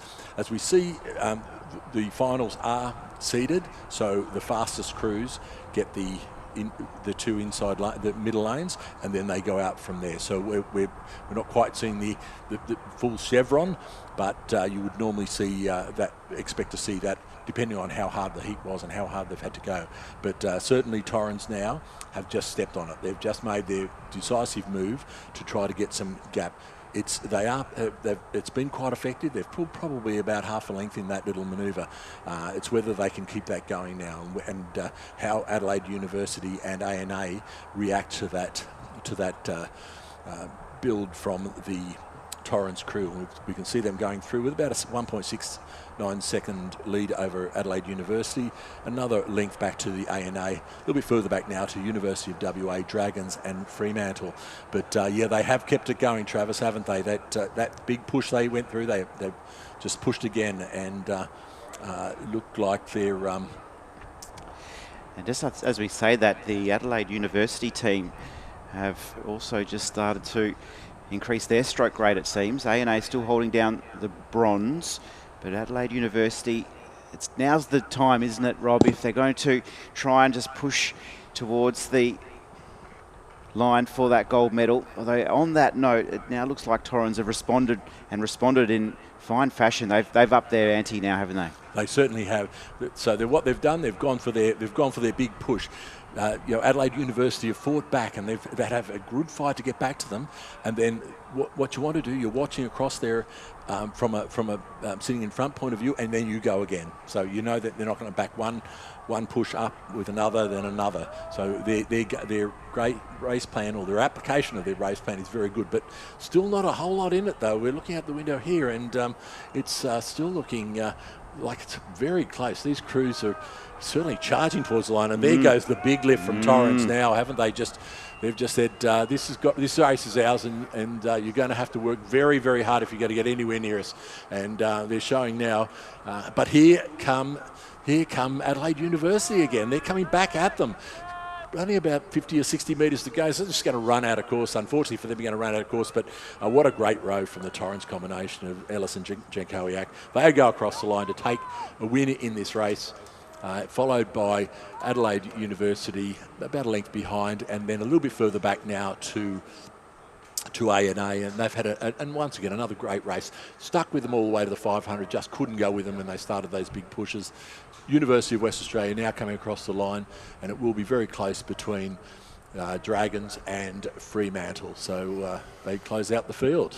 Congratulations to Torrens, Australian champions 2026. Well deserved heat earlier today. They've come back in fine style to win the title here. Adelaide University was a real race in surges, wasn't it, Rob? They just kept on coming at Torrens, really made them earn it. A 3:51.27, the official time, and Torrens are our Australian champions. Now, next big final is underway. It is the men's D single sculls into the water for the big final. It's O'Nions from Melbourne in lane number 2, top of screen. Bridges from Leichhardt's in 3. Hawkins from A&A in lane 4. Bird in lane 5. Inglis is in 6. And from the WA Rowing Club, it's Wall in lane number 7. The early leader, though, is Inglis. He was impressive early, also going nicely in lane number 4 from A&A is Hawkins. Bridges and Bird are also right up there. Terry Bridges, he was second last year. You can see him there, 2 from the top of screen in lane number 3. And so he'll be definitely looking to just move up a little bit more on our early leader, which is Hawkins. He's just now starting to put a little bit of space on the rest of the field here, is Hawkins. Yeah, he is. He's got the look, and you know, as you can see, we know in the heats that the results are fairly similar. So the timings are very similar, but Hawkins and Inglis probably look the most comfortable, although Bird from North Esk was also right up there. So it is a real race, and the sculler from Melbourne, O'Nions, is pulling up again now, and they're just coming down towards the 500 metre mark. So it's going to be very interesting to see. Looks like almost a straight line, and I think we did predict earlier that it was going to be a very, very close final, and it is. Hawkins has gone through with a 0.75 advantage over Nick Inglis. Terry Bridges is next through, about 2 seconds down. Patrick Bird, 0.95. Greg O'Nions, 0.93. And then Simon Wall. So still very close across that field, but the fight for those minor medals is absolutely hot. Absolutely. So the defending champ, he's got a bit of a battle on his hand here, Hawkins. He was so impressive last year in the back end of the race, and he's going to have to do the same again here, because Inglis there, left of screen in lane number 6, is mounting a real challenge. The battle for the bronze is tight between Bridges. O'Nions is just pushing up nicely, isn't he? He's just working up into his race. You can see him there in lane number 2, O'Nions, and he'll just need to just push forward now to put a little bit of pressure on Bridges, who's currently in that bronze medal position. But our leader out in front is Hawkins. He's sensing the moment, he's sensing the occasion here at Champion Lakes, and he wants to have another gold medal wrapped around his neck. There he is, just putting every last bit of effort into these strokes, trying to keep an eye on the rest of the field too. He's looking left because it's Inglis from Yarra Yarra who's trying to just stick with him. And here come the chasing crew. It's Bridges and O'Nions who are starting to lift. They're starting to come into the race nicely. O'Nions, he's absolutely flying with Bridges. They're going to put a bit of pressure on Hawkins as he lunges to the line. It's Hawkins now. He's lifting. He wants this gold medal more than anything, and he's showing his class in the final stages. It's Hawkins who will go back to back. He had to earn it. He's had to really work hard in the closing stages, and Hawkins, he'll take the gold. Really tight for the silver and the bronze. I think it might have been Bridges for the silver ahead of Inglis. We'll wait and see. So Hawkins no doubt the winner. Bridges did get second. O'Nions has taken the bronze. Inglis has finished 4th. But for Hawkins, he goes back to back, and gee, he'll enjoy that one. That was such a good race. That tussle there between Bridges and O'Nions and Inglis all the way down the track. I actually thought Patrick Bird might have been a little bit closer to them in the end. He was just a little bit off the back of them. But that race, what have we got? We're looking at 5 seconds between the first couple of crews, and those second, third, and fourth were literally less than 2 seconds. So it was a great race, but well judged by Hawkins. He's rode that to perfection. What we have seen just come in is a fairly stiff breeze coming in, and I'm pretty sure it's coming from the south, so they won't be too unhappy about that. If you're going to have wind, nice if it's behind you. You get a good we get a good push from behind. It does make for tough rowing. The conditions, get a bit rougher. It does make it a little bit tougher. I think what happened, probably that might have shaken a few of these scullers about halfway down when that kicked in, and so it's going to, particularly the lighter ones, that's going to knock them around a little bit. So, I don't know if it's just a bit of a flash, but. We'll, just a gust, but we'll have to wait and see. It does appear to be just tempering itself a little bit now. And as a Sydney sider, Rob, you're absolutely spot on with your West Australian weather prediction. It is coming from the southwest at 28 kilometres per hour currently. And thankfully, it looks like this will be probably the worst of the wind for the rest of today. So the forecast is it'll be about this for maybe an hour or two, and then as the afternoon rolls through, it's going to just ease off nicely. Well, the good thing is, at least it's from it's a tailwind, or that taily, as rowers would call it. Had it been 28 kilometres an hour, or that's about 13 knots from the north, it would be tough going, and so. It's if we can be thankful for wind, it's when it's following you rather than into your headwind. And we're running up now, as we said yesterday, in all these single scull events, we have a lightweight as well as a heavyweight version of that race. So we're coming up for race 86. It is the final of the lightweight men's single, and we have in lane 3 Alec Munger from ANA Rowing Club, in lane 4 Tony Siritek from Essendon, in lane 5 Steve Parks from Western Australian Rowing Club, and in lane 6 James McGrath from ANA Rowing Club. And they're sitting on the start all ready to go. It looks like it might be a little bit calmer. They're getting the benefit of with the south wind from the south, probably get that little protection just from the pontoon there. So probably until I get about 20 or 30 metres out, until I get into the brunt of that. I would expect some pretty quick times after this. We should see a big improvement, and that does look like a false start. No, it's not a handicap race, so that I think would constitute a false start. So we talked about that earlier. You'll probably see the umpire on the back of the charts. He'll go over and consult with probably the umpire or the starter, and I'd be surprised if he doesn't walk back just to reinforce a full start. So that was James McGrath. Not a great start on his part. So in some instances you could be sitting there like that, and a strong gust will come through and take you out of the hands of the boat holder, but it does look like he actually took a stroke and moved away. Mind you, some of the others followed, so sometimes it's a little bit catching, and they'll hand out a few warnings as a result of that. And Rob, at big international rowing regattas, are the boat holders in place, or is there an automatic system? They have an automatic system. So it's an automatic system that falls down to the water, and it comes up and holds the bow ball. So the bow balls just sit against that. Sit in sort of like a bit of perspex, and it holds the boat. And so you can't. It's very hard to jump start when you can. So you can really, you'll push it over, but you're much more aware of what's happening there. So the start is going to be a little bit more controlled, and they're not distracted, by too much happening behind them. So another gold medal up for grabs here, and single sculls are poised, ready to go. Yeah, we can just see the speed of the little waves getting created up there, how fast they're going through. It'll tell you that's still fairly strong up at the start. So that'll equate to it. If you're looking at that, if you're just sitting there and floating in that, you're probably going to go about 5 metres every 30 seconds or so. So it's going to be a very quick time. And they're away, and it is a lightning quick start by that sculler from A&A, John McGrath, as it is for the other A&A Munger over in lane 3. So they've got the bit between the teeth here. They've gone out, and they've gone out very, very fast.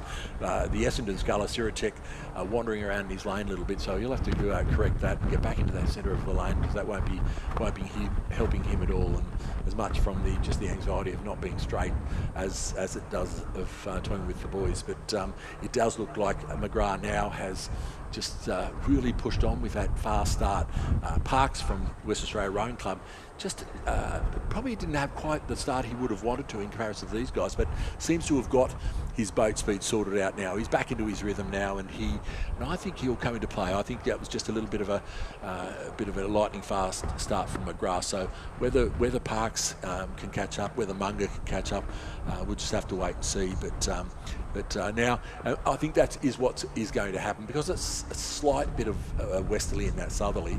It's going to push them to this side of their courses, and we can see that they're all sort of drifting to the left-hand side of the course. So you might take note, anybody that hasn't quite hit the water yet, just take note of those conditions, and just prepare yourself that you're going to be needing to keep it fairly straight on the way down the track. But certainly McGrath now, he has really tried to extend that lead and pushing out, and probably try to use that tail conditions where the boat feels lighter, the stroke feels lighter.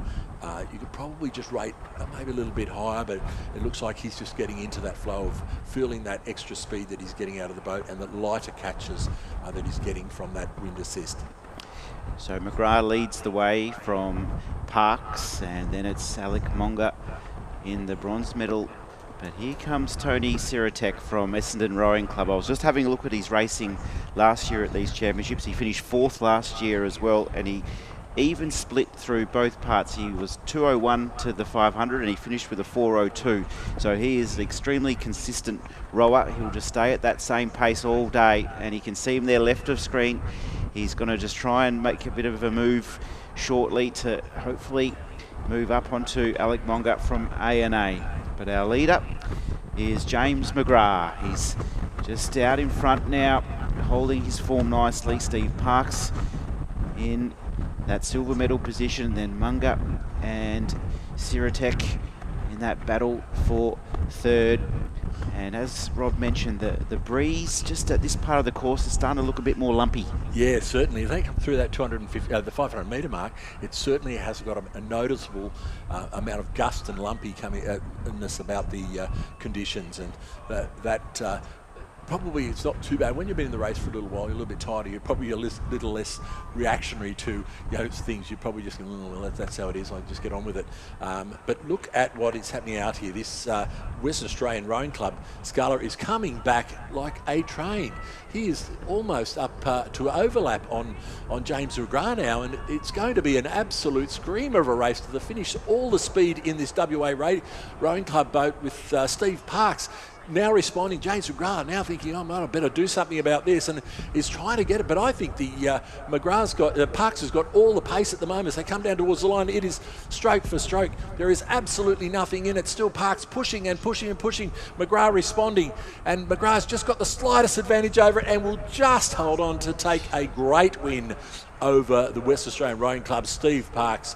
It was a very, very, very good row. I think James Parks is just signaling, James McGrath is just signaling Steve Parks at the moment, just saying, what a race, what a race. You almost got me, 0.46 of a second. Monga comes in 3rd, and it will be Siratek of Essendon coming in for 4th place. I think James said, what'd you do that for, Steve? I had it won. Why'd you have to make me earn it? Yeah, well, I think he was thinking, I'm pretty happy with my lot here, and it's pretty cruisy, really, and then it wasn't. They face off against each other a fair bit over here in the West, so nice for James McGrath to win the gold medal over his fellow West Australian Steve Parks. And they will no doubt debrief on that one for many years to come.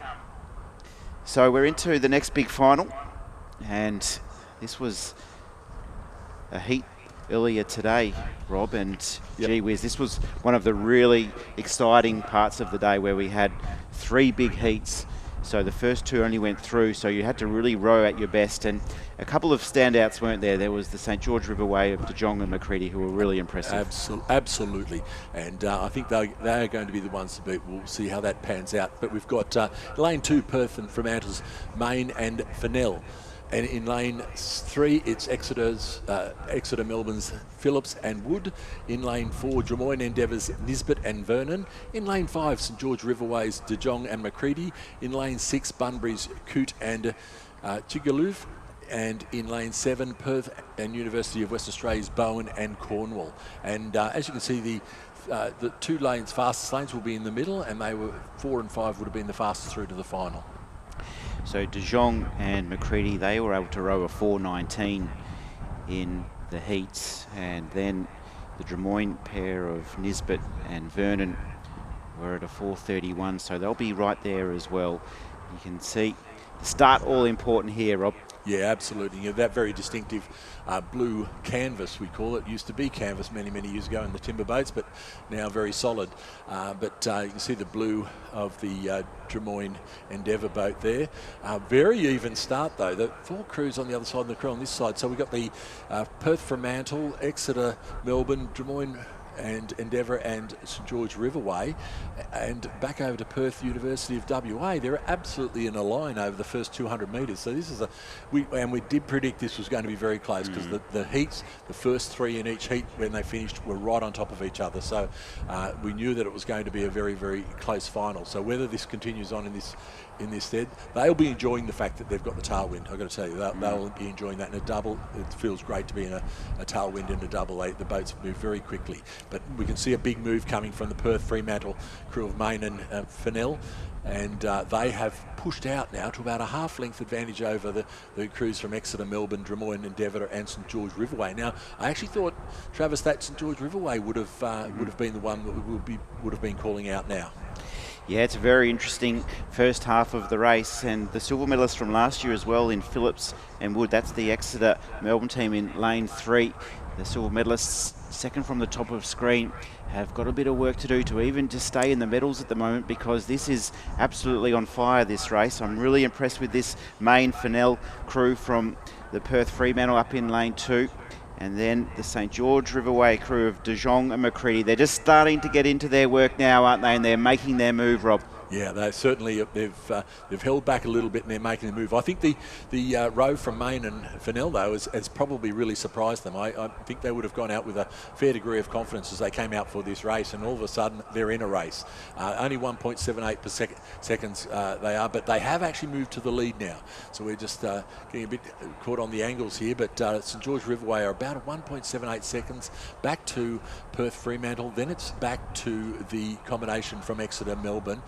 Then Perth University and Drummoyne Rowing Club. So this crew right over on this side, the Perth and University of WA, Bowen and Cornwall, faring very well at the moment. And they're certainly got an opportunity to push up into the bronze medal position. But here they go now, the St George Riverway combination. As they showed in the heat, they were they are a quality crew, and they've just sort of stuck around and waited and bided their time, and all of a sudden they've just turned it on. So the bit for them now is they've got to keep that going. It's going to be a nice race to the line. It's De Jong and McCready. They're leading the way and just starting to increase their stroke rate and putting a little bit of space in the field. They sense this moment here for a gold. It's Main and Fennell from Perth still just holding on to that silver. It'll be a big moment for them. Phillips and Wood, the Exeter-Melbourne combination, are in third, but there's a very fast finishing UWA team who are just trying to put a little bit of pressure and move up into the medals. They're in lane 7 and are going to push hard towards the line. Our leaders, though, looking comfortable. It's going to be a golden moment if it can hold on for De Jong and McCready. They've matched every challenge so far. and have been able to just look left and look right now and see that they've got a little bit of space. Main and Fennell, they're rowing out of their skin. The West Australians, they're in the silver medal position ahead of Phillips and Wood. The Exeter Melbourne crew in the bronze medal. UWA still not out of it for that bronze, but it's going to be a golden strokes here for our De Jong-McCready combo. They've been so impressive this morning in the heats. They've backed it up beautifully for the final, and they salute the judges in first place. It's a golden victory to De Jong and McCready. The silver has gone to Main and Finelli, the West Australian pairing. Phillips and Wood have come in for the bronze medal. What a race. Yeah, absolutely. And we saw them go through the 500 at 2:02, and they've come in at 4:04. So they've absolutely even split the first and the second 500. So it's a great row from them. So clearly their plan was to get onto pace. They knew the pace would hold them through. The others, if we looked at their splits, would see that they couldn't hold the pace for that second 500. So once again, there's a bit of a trick for out there for crews. If you can get up to speed and you can hold that pace at a race-winning pace, it's going to stand you in good stead when we come to handing out medals. And the other interesting thing there too, Rob, is that the heats were won in 4:19 in very calm conditions, and with that race there in 4:02, 4:03, that just shows you our athletes here. They do just save a little bit for the final. Yeah, they do, and I think they have tough conditions. There was the tailwind, so they're going to get a bit of advantage there. But certainly, you can't have a much better row than these two just had. So, and as I said, they take home the medal. So it's a great effort. We now move on to race 88, the men's Masters G4 minus. So we, in all these 4 categories, we have a coxless and a coxed version of the race. This is the coxless, and we have in lane 2 Melbourne's Angus Reynolds, Dave McPherson, Rodney Stewart and Peter McCartney. In lane 3, Manning Rivers, Graham Nix, Roy Halliday, Rhett Patterson and Nick Johnson. In lane 4, the Clifton Aramoho and Wanganui composite. That is Murray Stewart, Bruce Tate, Gus Bergen and Kerry Dobrowski. In lane 5, Newcastle composite, Newcastle Canning Bridge is Alan Barry, Ian Winfield, Timothy Bland and Anthony Stanley. And in lane 6, Ulverston Mersey Murray Bridge Riverside composite, Mark Johnson, Graham Hunt, Simon Noel and Michael Wilson.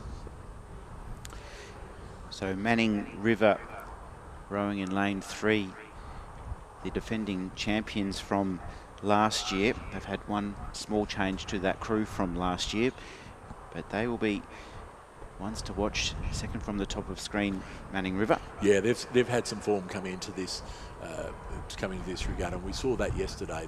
They featured well in the race. I can't remember if they won to come second, but they were certainly in the medals yesterday, and they would certainly be expecting to try to emulate their success from last year. And once again, the rough conditions won't worry them too much at all. You know, they would be used to getting out on the Manning River up there in Taree, New South Wales. It's what we'd call the mid-north coast of New South Wales. The conditions can be not unlike here, you know, a beautiful one moment and just a little bit ordinary the next. But certainly they're away now, and we're seeing fast starts by certainly the crew on this side, which is the Ulverston composite crew, that aforementioned Manning River crew, and they look like the boats that have got the best pace off the start at the moment. Not far behind though is the Melbourne combination of Reynolds, McPherson, Stewart and McCartney, and once again we've seen McCartney and Stewart in the medals on a number of occasions over the last yesterday and today. So it's going to be a great event. Now we're just watching on the drone shot at the moment. We can see the crew in lane 3, which is the Clifton composite, coming across into the lane of Manning River. Now that they're behind, so the umpire's not going to get too hung up on that unless he thinks there's overlap. Yeah, we've had some sort of stoppage in the Newcastle composite crew, and we can't quite see from here. So we'll be looking to find out what has happened there with the. They don't look like they're underway, so they're just starting to row again. So they might have had a breakage in that crew, I'd imagine. Certainly, but the Ulverston composite crew over on this side having a great row out on their own. But as I was saying, with that Clifton composite crew, and they are having some real steering problems. They are going all over the place. The only thing that would have done for Manning River was just distracted them. You know, as they came over into their lane, they probably get distracted. But Manning River's going, oh well, hey, we have this lane. We might take a look in lane 2 at the moment. They're in lane 3, so they need to get that back on train again. And you can see they're just hooking their oars around the buoys, which gets a little bit disconcerting. But they still are moving very well, as is the crew for Melbourne, just off to their right. So there is where the race is. The Ulverston Composite crew over here in lane 6, Manning River in lane 3, and Melbourne Rowing Club in lane 2 as they come down towards the 500 metre mark. And it was the Ulverston Composite going through with a 1.6 advantage over Manning River, further 1.5 seconds back to Melbourne, only another second back to the Clifton and Wanganui crew now that they've got their steering sorted out.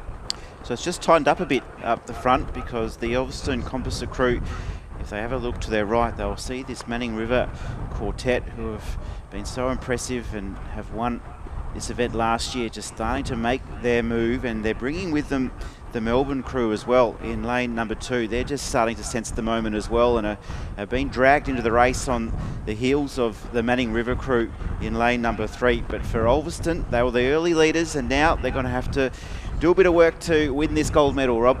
Yeah, absolutely, and I certainly know there'll be a lot of drive coming out of Rhett Patterson in that 2-seat, maybe the 3-seat in that Manning River crew. He'll be driving them home, and they've got some work to do. If they're going to catch Ulverston Composite, they've got some work to do, but here come Melbourne. So Melbourne have just turned it up, turned the wick up over on the other side, and they've got the rating right up. These are G-grade rowers, and we're up around, I'd say we're up around 34, maybe 36 in that Melbourne crew.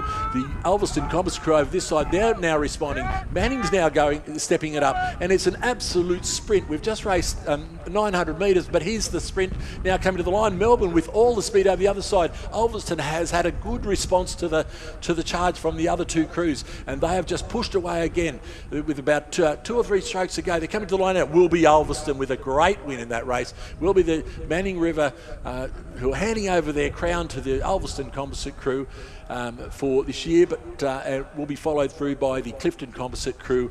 We're not quite sure. The crew from Newcastle Composite have obviously had a breakage because they've moved right off the course now, and they clearly have. And here we are. Here I'm. That air is struggling to find the lungs. There is absolute gasps down here at the finish line. Our rowers have put... Ulverston, they really had to work hard. I thought they were gone because Manning River were absolutely flying. And Ulverston were able just to find something. So when they look back at this vision, they'll be really impressed with themselves because they really had to find an extra gear to win that one. Oh, they did, and they left it right to the last moment. As you said, it looked like these crews, the 2 crews on the other side, were going to row through them, and then they've just thrown out, and we saw the result of that at the end of the race. They were absolutely spent. So it was a great row on their part, led all the way in the end, but as we say, they led all the way, and at one stage we're up to about probably a length in front, and we get to the end of the race, and they're fighting for less than seconds. So it was a great row on their part. Manning River, I think they'd be pretty happy with their row, handing it over. Very impressed by the finish by the Melbourne crew as well.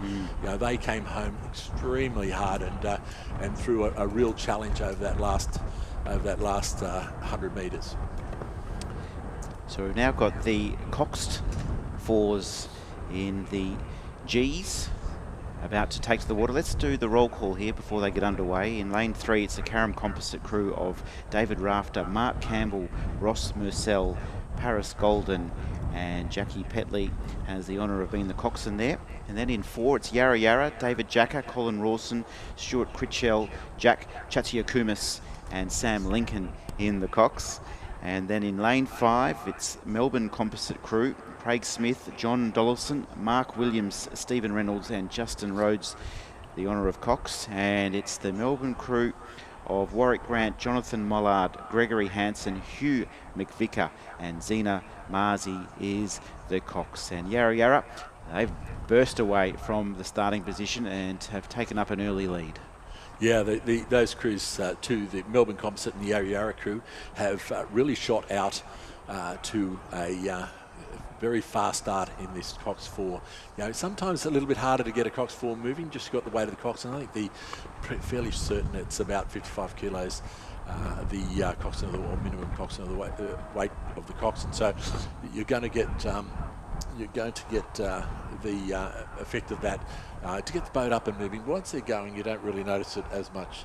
I'm just looking back over there to that Newcastle cruise, see if we can understand what has happened over there, but it would appear they must have had some sort of breakage in that crew, and that was the end of their race, unfortunately. But now we can see the big move coming from Yarra Yarra. They've gone for the big effort and pushed out from the Melbourne Composite crew. They've left the other two crews well behind now, Carrum Composite and Melbourne, unable to go with them. So this is a very interesting race because it could be the Victorian Championship running itself again with all Victorian crews. So they certainly are able to produce some very good crews, as we have seen, and it is that Yarra Yarra crew who are showing us as they come down towards the 500 metres, and they've gone through in 1:47. It's about a length behind to the Melbourne Mosman combination. Mark Williams, of course, is the Mosman or New South Wales competitor in that crew, making it a composite crew. And then a little bit further back to the Melbourne and Carrum composites, and they're having their own little race back there at the back of the field. Remembering though, one of them's got to get that bronze medal, so there is a race on back there, and we see that they might be out of the first and second position, but they will be going hammer and tong to try to get a bit of bling this afternoon or this morning. So it looks like now that Yarra combination is probably just backed it off just a little bit. They're probably just taking it down a little bit in anticipation that they're going to have to sprint. And the Melbourne combination is still fighting on, and they're not too far out of this. They could still do this. They could still bring it home, and they've got the time. It's just whether they've got the ability to sprint from that far out. But it does look like they've thrown caution to the wind and thought, well, let's give it a crack. And here they go, certainly pushing out after them. Now Yarra Yarra saying, no, I don't think so.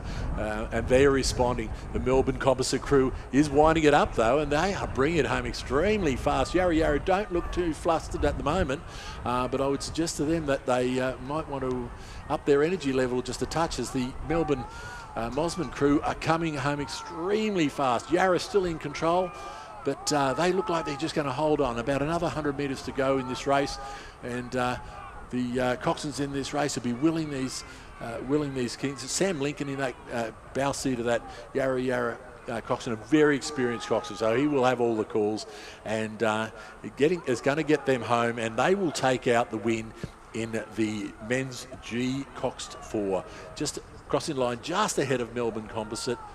And here's the race for the bronze medal, and it does look like the Carrum Composite over the other side. Carrum going to take home another medal from this regatta, and they're coming down to the line now, holding just a slight advantage over Melbourne, and they will take out third place and the bronze medal, followed by Melbourne. The time was 3:40.68. Congratulations to Yarra Yarra, the crew of David Jacker, Colin Rawson, Stuart Critchell, Jack Chatsiakumis and Sam Lincoln. They rode yesterday as well in the Club Champion 8, those four men, so they've got to know each other really well. They finished with the silver medal yesterday in the Club Champion 8s, and they've returned here this morning for the gold medal in the Masters G. Well done in the Cox 4, so well done to that quartet. And we move on now to race 90, the Women's Masters B8.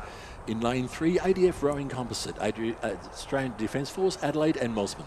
Sarah Leon in the bow, then Rachel Cope, Judith Wee, Michelle Mason, Zoe Martin, Sorrel Wood, Mika Webb, Holly Kilmartin, and their coxswain is Catherine Kessler.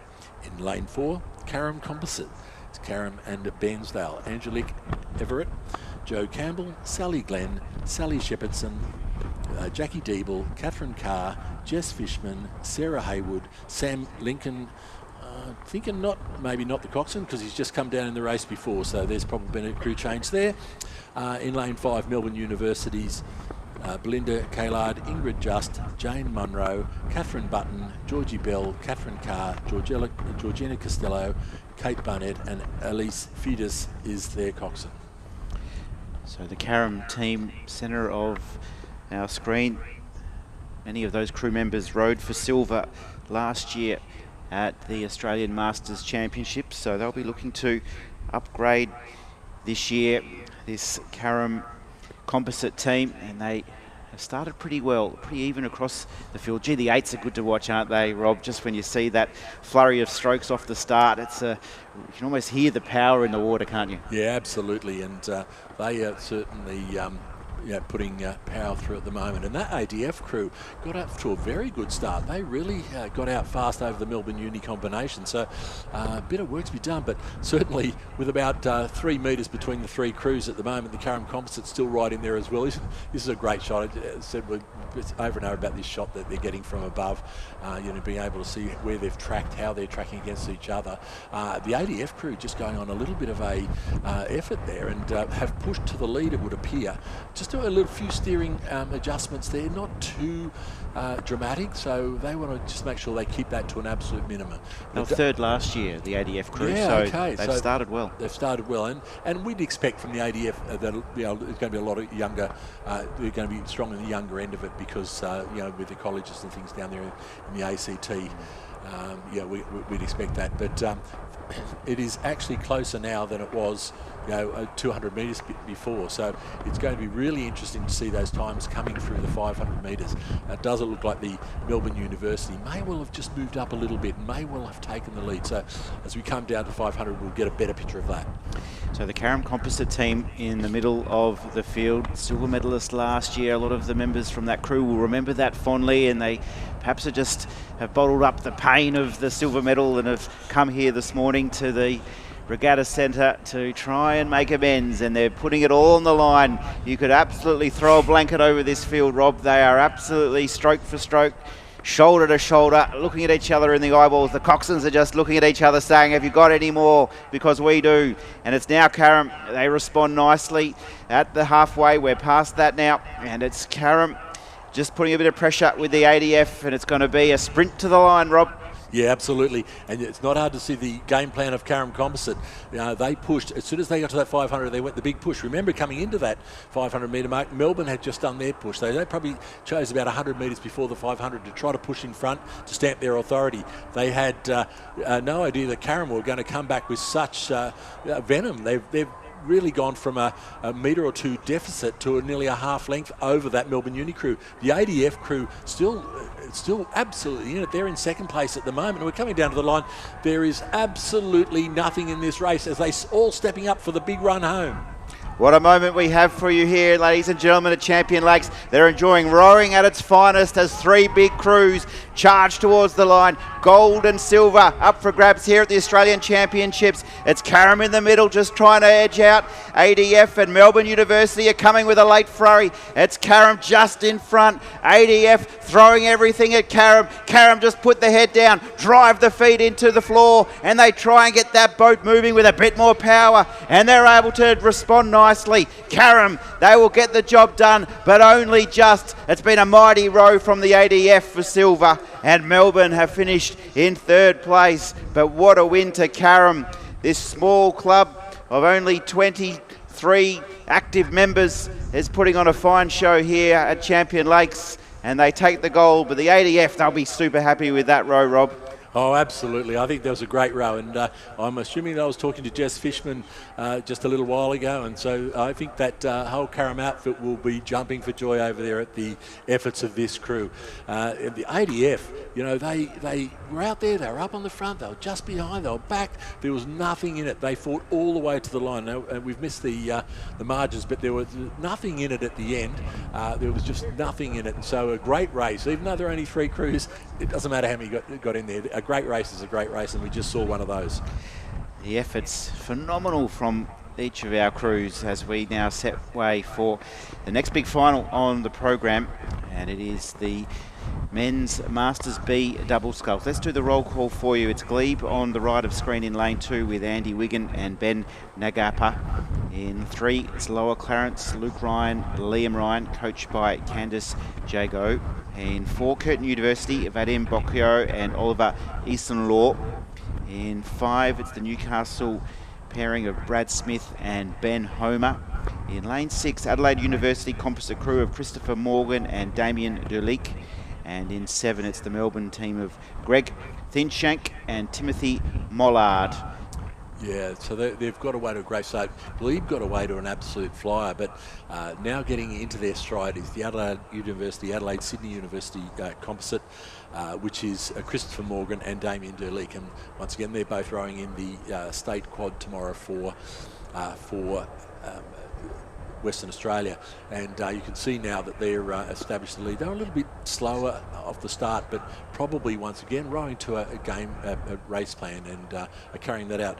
At the moment, the Newcastle crew of Smith and Homer appear to be the only ones really at this stage going with them, although a little bit further over to Curtin University's Boyko and Eisenlaw, who are the three crews that have taken up the challenge here, and there's nothing in it really. It's not probably only a second or two back to the chasing pack. As we come down to the 500 metre mark, we will see that it will be that crew from Adelaide University Sydney going through 140, just a 2-second deficit back to the Newcastle crew, another 1.5 back to Curtin University, further 3 back to Melbourne, and then very close between Lower Clarence and Glebe and that the Melbourne crew. So there at the moment, the medals look to be in these first 3 crews, but I would suggest they, as I said, the Lower Clarence crew probably the closest, not out of it, but now the crew over here of Derleek and Morgan have really wound it up a bit here. Just getting a bit of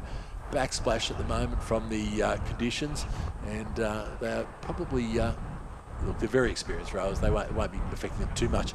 But here comes the Newcastle crew of Smith and Homer, and they are really starting to push on the other 2 crews.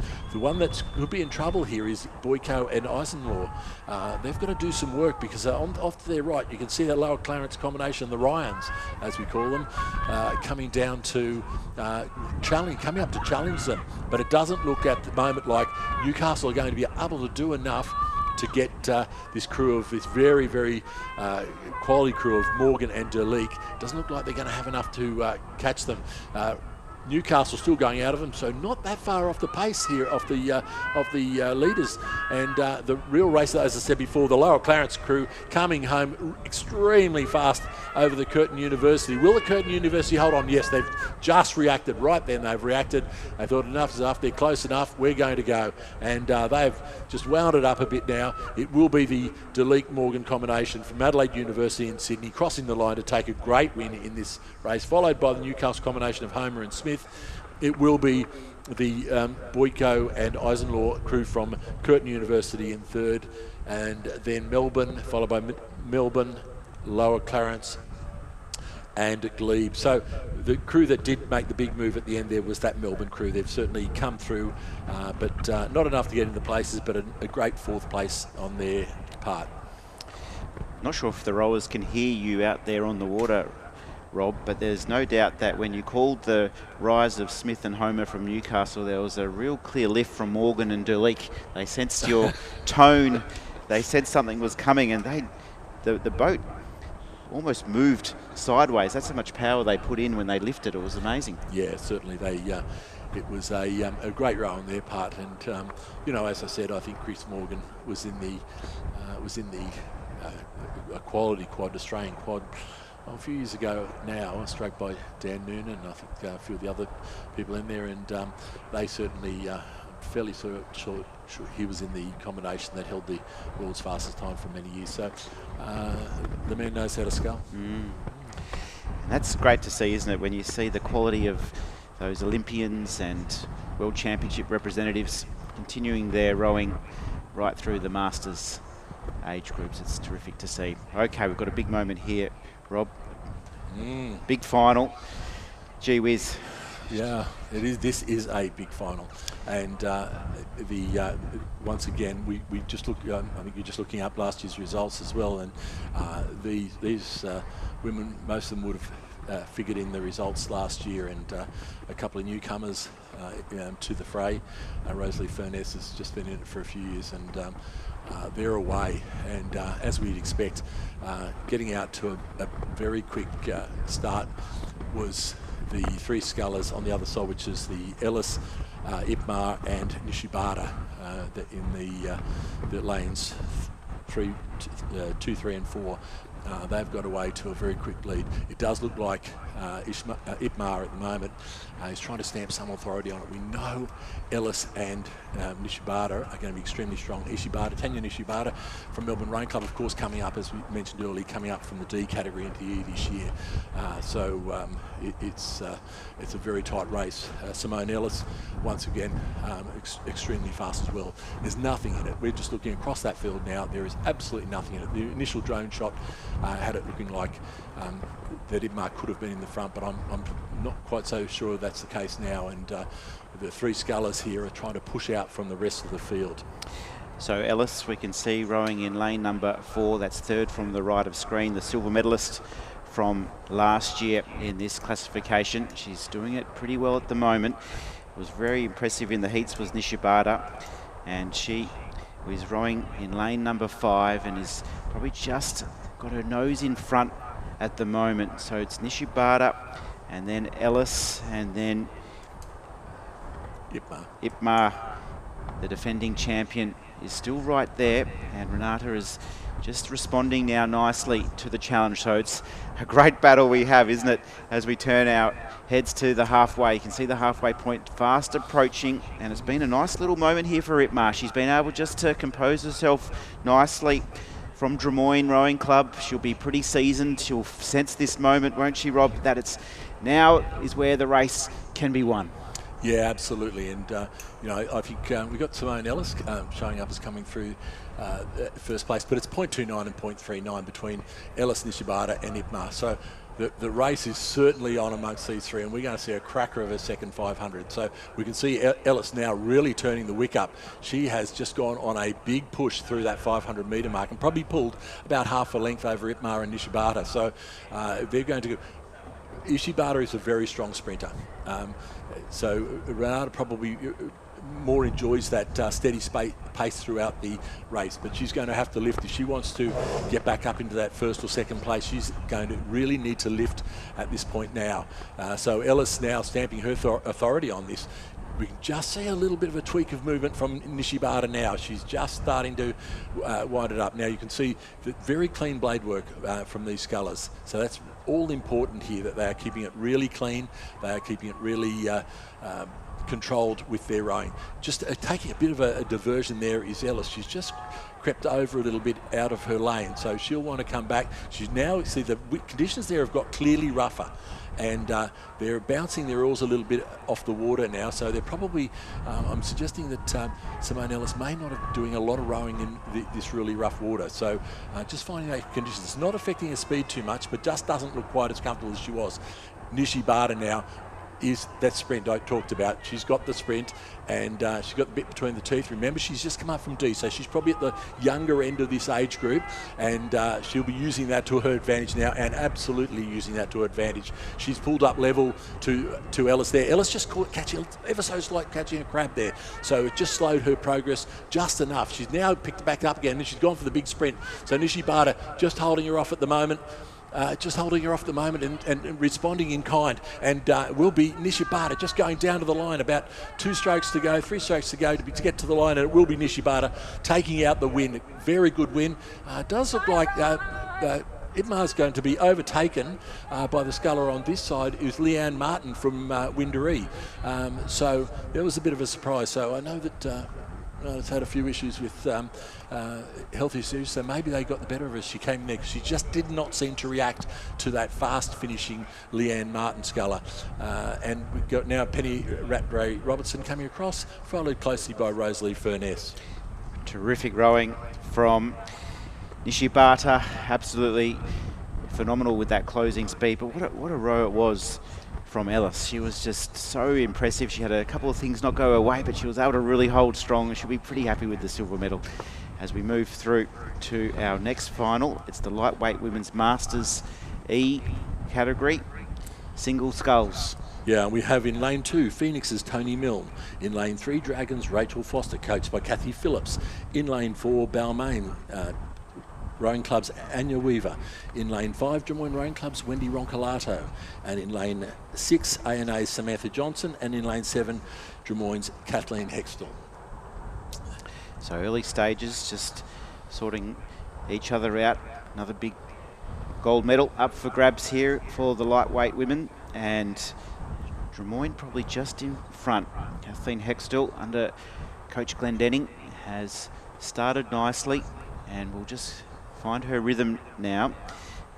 Anya Weaver sitting in second place, and then Tony Milne top of screen in third, Samantha Johnson fourth, and then Rachel Foster fifth, and Wendy Roncolato in sixth position. But now from Drummoyne, bottom of screen, it's Kathleen Hextall now just starting to make her move. Yeah, great improver in this category is Anya Weaver from Balmain. And some of you may well have seen it, and worth looking up. Her and her son paddled and rowed and walked the length of the Murray River from the mountains, the snowy mountains, all the way to into I think it's Alexandra Bay, I think it is in South Australia. So a great story, a fundraiser, and well worth following up if you can. And she's been a great improver in this, as you can see here. But it does look like Hextall just got the bit between the teeth at the moment, and will hold that line over the 500 metre mark, but there isn't a whole lot in it. So yeah, Kathleen Hextall's gone through in 2:09, about a length behind to Anya Weaver. A little bit further back now, it's pretty close between Tony Milne and Samantha Johnson. Only a second between there. There's a little bit further back to Rachel Foster and Wendy Roncolato. So this is turning out to be a good race here, because Anya Weaver just still holding on as they come down to this rougher water, and I'd imagine this is where those that have done a bit of training on the rough water will now be just starting to feel this. These lightweights wouldn't mind the tailwind. I got to tell you, they love a good tailwind. They can certainly keep the rating up and keep it moving, and certainly doing that very well at the moment is Kathleen Hextall, but still not letting go. Anya Weaver over there, I've got to just point this out, in lane 4, is not letting it go. I don't think Hextall has actually increased the lead by much at this point in time, though she may well have just got a bit of clear water between her and Anya Weaver. Still coming strongly in there is Samantha Johnson from Australian National University, ANA, and rowing club, and the Phoenix's Tony Milne, and is also faring very, very well. Hextall now just responding to that challenge, and she is now trying to wind that boat up coming into the finish. She is capable of probably sprinting from that last 300 metres, so she'll need to do that. She's just had a look across then, just making sure that she's got this covered, but you never want to let up. And Kathleen, of course, is the manager of Bont Rowing, so she's just showing that she enjoys the quality of her own product, and certainly holding a good lead at the moment. Anya Weaver, I'm very impressed by this row by Anya Weaver, I have to say. She's come from not in any sort of contention last year, and is up there really battling for a place here. But here comes the ANA sculler, Samantha Johnson. She's got an idea that she might be able to get up and get into this second place. But as we come down towards the line, it doesn't look like there's any problem whatsoever for Drummoyne's Kathleen Hextall, who will go across the line. She will pick up the gold medal in the lightweight women's masters. Very close now, but Anya Weaver from Balmain, she'll cross the line for second. It will be a little bit further back to ANA's Samantha Johnson, but very close. We then move back to the Tony Milne from Phoenix in fourth, and then it will be the Dragon Sculler Rachel Foster, followed by Wendy Roncolata. Beautifully balanced in the boat too, isn't she, Rob? Kathleen Hextall, just not a lot of movement of that boat. It's just great to watch. Yeah, look, and I think, just saying as a coach, it's great when you can have that discussion about race plans and talk about it, and just watch somebody go out there and and it's a joint decision on how we race the boat, and she's obviously done that to perfection today. So very happy there. So we've got our next final, I can see, in a flurry of blades where we're flying through it, because it's the men's E doubles that have taken to the water. We're just looking for our drone. It's just flown off course, it looks like. It's gone down to the warm-up lanes. But we'll just quickly go through the field, because they're going to make their way down shortly. Here they are in 2. It's the Manning River of Herbert and Hawke. In 3, Tobler and Harrison. In lane 4, O'Connor Smith and Tulloch from the Hawthorn Club. the University of WA and WA Rowing Club Wall and Warner. In 6, it's Clark and Boylan from A&A, and in 7, it's McEnroe. My apologies. And Halliday for the University of New South Wales. But our early leader, Rob, is this team from Hawthorn, O'Connor Smith and Tuck. They were so impressive in the heats this morning. They were so impressive, and I think I'm not sure, but I think they had to race that Melbourne crew of Tobler and Harrison. We said that they have a great finish in that crew, but gee, they're going to have to do something else to catch this crew. They've gone through the first 500 in 1:43. They are 2 lengths over advantage over University of WA, and followed by Melbourne, University of New South Wales, A&A and Manning River. So this is an absolute row, and they're not letting up. They are not letting up. They're going to drive this lead home and try to create more length. We can see a bit of a response now coming from the Melbourne crew. They're probably looking to get into that range where they know they can sprint from, and probably 500 metres was a bit of a stretch. They've moved themselves into second place now. Nothing in it between them and the University of Western Australian crew, but I'd say they have had that slight move. But we've got the drone back up there now, and it is, as I said, nothing to split these other 2 crews. The WA crew now also has just picked it up, and they look like they could be making a bit of headway on this lead, but between them and the Melbourne crew, bringing that lead down a bit. But we've just got that side-on shot to the Hawthorn crew, and they do look good. Look at the conditions out there; they're pretty bumpy, and they're making them look like they're almost flat. And they've just got enough in their tank now. They've just put on a little bit more of a burst, probably pick the rating up, probably only a point or 2, but just enough. They're just doing what they need to do to get that. The WA crew have responded after that challenge from Melbourne, and they have now stepped on it, and they've probably got another half length on the Melbourne crew. So it's going to be a real battle for those 2 crews going down to the line, but none at all for this Hawthorn combination of O'Connor Smith and Tulloch. This is an absolute brilliant row. They have really timed this to perfection. They have rowed well this boat. The race plan was great. They've carried it, executed to perfection. It's allowed them to pull away with over a 4-second boat length lead over University of Western Australia's Wall and Warner, and then followed by Tobler and Harrison from Melbourne Rowing Club, back to University of New South Wales, A&A, and then Manning River. So a great win by the Hawthorn crew. Shane O'Connor Smith and Conrad Tulloch will be your Australian champions for 2026. They rode the heat in 4 minutes even, and they've backed up for the final to stop the clock at 3:34.16. So they definitely had an extra gear or 2 in readiness for the big final. So congratulations to Shane and Conrad. The problem for the other crews is I think they had another gear. I actually looked at them coming over the last 500 metres. I think they had another gear, and they were a class above the rest in that race, and well done to that combination. Yeah, that first 500 just really set that up for them. Stamped their authority. Yep. Alrighty, we've got a H to M category race underway, which looks like is a handicapped event. So it is the WA Perth Rowing Club crew in lane number 3 who will have 20 seconds on the rest of the field. They are an I classification crew, which is a bit of an advantage when it comes to the start. That means that they have an average age of 75 years or more. It's Vanessa Grant and Nikki Cato. And then it's the Canberra crew heading off the line now with Judy Walsh and Deb Cook. And then Karam, Anthea Amos and Mary Hunter, coached by Drew Holman. They've hit the water too, along with Canberra. So we're all underway. Yeah, now with those handicaps, we've got a fairly stiff tailwind. So the effect of the tailwind, it effectively shortens the course. So it lessens the, well, it makes it the advantage more really, because you're going to row a faster time than you would have otherwise done. So that makes the task by these 20-second handicaps even that more harder. So, it probably would have reduced that if they had a sliding scale, and probably brought that down a couple of 3 or 4 seconds. So it's going to be interesting what they can do with that. And we've got the overhead shot there, and we're watching the Karam crew, and they are sort of making good headway. And I'm just looking around trying to find the Perth crew. They're out in front. Yeah, they still. are out in Yes. front. There they are there. Thank you to the drone driver. They are certainly holding. I would fathom a guess they haven't made much of a dent on that 20 seconds. They're rowing well, Vanessa Grant and Nikki Cato. Yeah.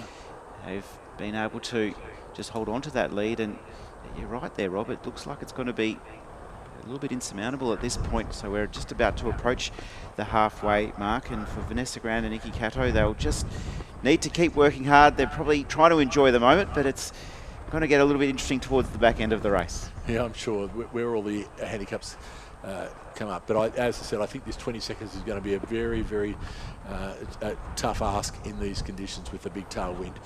But certainly Karam taking. Just going to give every shot that they can as they're coming down towards the 500 metre mark. So there's still a fair way to go in this race. You know, we've got about 550, 600 metres to go, and we're just coming down. They're probably they've got a fairly steady cadence, this crew. So I think they sort of get up to terminal speed and they just hold on to it. And so they've gone. The Perth crew has gone through. Now we're just looking for that distance back. They went through in 2:27, which I'd suggest, so 17 seconds. So made up three. 3 of the 20 seconds. It's going to be very hard. As I said, out of that Perth crew before, they get up to their terminal speed. They just hold that and sit at that. It is going to be almost impossible for those crews to come back. Canberra really can't go with the pace. Karam still in with a chance, but you'd have to say, looking at that, we've got 5, 6, 7, 8 boat lengths with about 350 metres to go. So look, it's a well-rowed race by the Perth combination of Grant and Cater, no doubt about it. They are just holding it together. But I'm just now as I get closer to the finish line, it does look like the Karam crew, has just picked up a bit. But I just still think at about 10-12 seconds this is going to be a insurmountable lead. But let's wait and see as we come close to the line. It came through the 250 metre mark to go, and certainly closing in on that finish line. That wind still holding very steady. So the benefit of the wind at the moment is it's holding very steady. Conditions are a bit bouncy out there, but the steady conditions at least make it predictable. You know, after you get over the shock that it's not quite flat as you were hoping it was going to be. But look at this Perth combination: Cato and Grant, Vanessa Grant, Nikki Cato. They are looking very good out here at the moment, and I think they might be just squeezing out a smile on their face now. They might be lighting up a bit now. They've got about 100 metres to go, and they've got about a 50 metre advantage over the crew chasing. It's going to be very difficult. They're not letting off. To be fair, the Karam crew of Anthony Amos and Mary Hunter have not let off. They've chased after this with a vigour, but it's just going to be just the handicap in the tailwind's just going to be just a little bit too much. But a great row nonetheless by Vanessa Grant, Nikki Cato coming down to the line, a few straights to go, and they will become the I champions of Australia in the women's pair. And so they've gone across in 4:56, just waiting for how much they pull back of that handicap, and they'll cross the line. 12 seconds. So just as I said, just a little bit too much for insurmountable. So they pulled in 8 seconds from the start line, and so definitely the back half they were able to close that gap a little, but not enough. So the West Australian crew from Perth Rowing Club, Vanessa Grant and Nikki Cato, take line honours as we now move ahead into race 96, and we've got the H single scullers taking to the water, and we'll be able to quickly go through the lineup for you. In lane number 1 from Yarra Yarra, Colin Rawson. In lane number 2 from Melbourne, Peter McCartney. In 3, representing Glebe Rowing Club, Mark Tijen. Lane 4 looks to be missing. In 5 from Bunbury, it's Peter Bairstow, coached by Chris Idale. In lane 6 from Mosman, it's Mark Williams, and representing Newcastle Rowing Club, Peter Kemp. Early leader is our Glebe Rowing Club competitor, Mark Tijen. He leads the way. He's probably got about a boat length over Peter Kemp of Newcastle, and Peter McCartney back there in 3rd, having a nice little battle there with Colin Rawson in lane number 1. But that group of 4 will probably decide the medals, you'd think, from here. Yeah, so we can see Mark Tejan rowing. He's very distinctive red boat, red Wintec boat. He has rowed that boat for a number of years and has been very successful, and I think he would have fared well in this race last year. Mark Williams comes and goes. We don't see him every regatta, but a very, very skilled rower, and we can just see Mark Williams there now in the bottom of the screen, and I think he's gone through his big move, and may well have, it's got to be neck and neck, may well have pulled up on Mark Tejan's thing. The Melbourne Rowing Club's Peter McCartney, though, he has certainly stepped it up, as well as has Colin Rawson from Yarra Yarra. Just probably a lot of work to do for Colin Rawson to pull back this lead, but I think, yes, this Mark Williams from Mosman Rowing Club and Mark Tejan are neck and neck, as is Peter McCartney from Melbourne Rowing Club. But just having another look at it, would appear that Mark Williams may well have got a length or so up. The Peter Kemp and Peter Bairstow from Bunbury finding the pace a little bit too tough out the front here, and they've just probably tailed off a little bit. But the big move has come from Mark Williams from Mosman Rowing Club, and he certainly has moved into the lead. At the same time, Peter McCartney has moved past Mark Tejan. So Mark Tejan held a good lead coming through the 500 and has unfortunately been unable to go with it. The Yarra Yarra sculler now, Colin Rawson, has probably looked over and thought, oh, look, I'm with a chance of a bronze here, and he's turned it on as well. But Mark Williams certainly looks to be in control now over here on this lane 6. He's going to go to the line here. This is going to be a very good win from Mark Williams. He was in, I think, 3rd place going through the 500 metre mark. He has just moved away, and he has taken out this race in a time of 4:04. That's a very good row by Mark Williams. It will be the Peter McCartney from Melbourne Rowing Club coming through 2nd, Mark Tejan in 3rd, and back to Colin Rawson from Yarra Yarra in 4th. A little bit further back then to Bunbury's Peter Bairstow and Peter Kemp. Congratulations to Mark Williams, Australian champion. Peter McCartney, the silver. He won the silver medal last year as well. Mark Tejan won the gold last year, and so he's reversed the order with Mark this year. He's been pushed back down into the bronze. Rawson and Bairstow rounding out the top 5. But Mark Williams. Yeah, so some years ago, I remember, it was quite a few years ago now, I remember Mark Williams entering, not only winning his age group, but he actually won at least two of the age groups, the younger age groups in front of him, the single scull, when he was doing a lot more sculling. It was a phenomenal effort from him on that regatta, and I just can't remember where it was, but it was a great sight for everybody. A lot of people didn't realise till after the fact.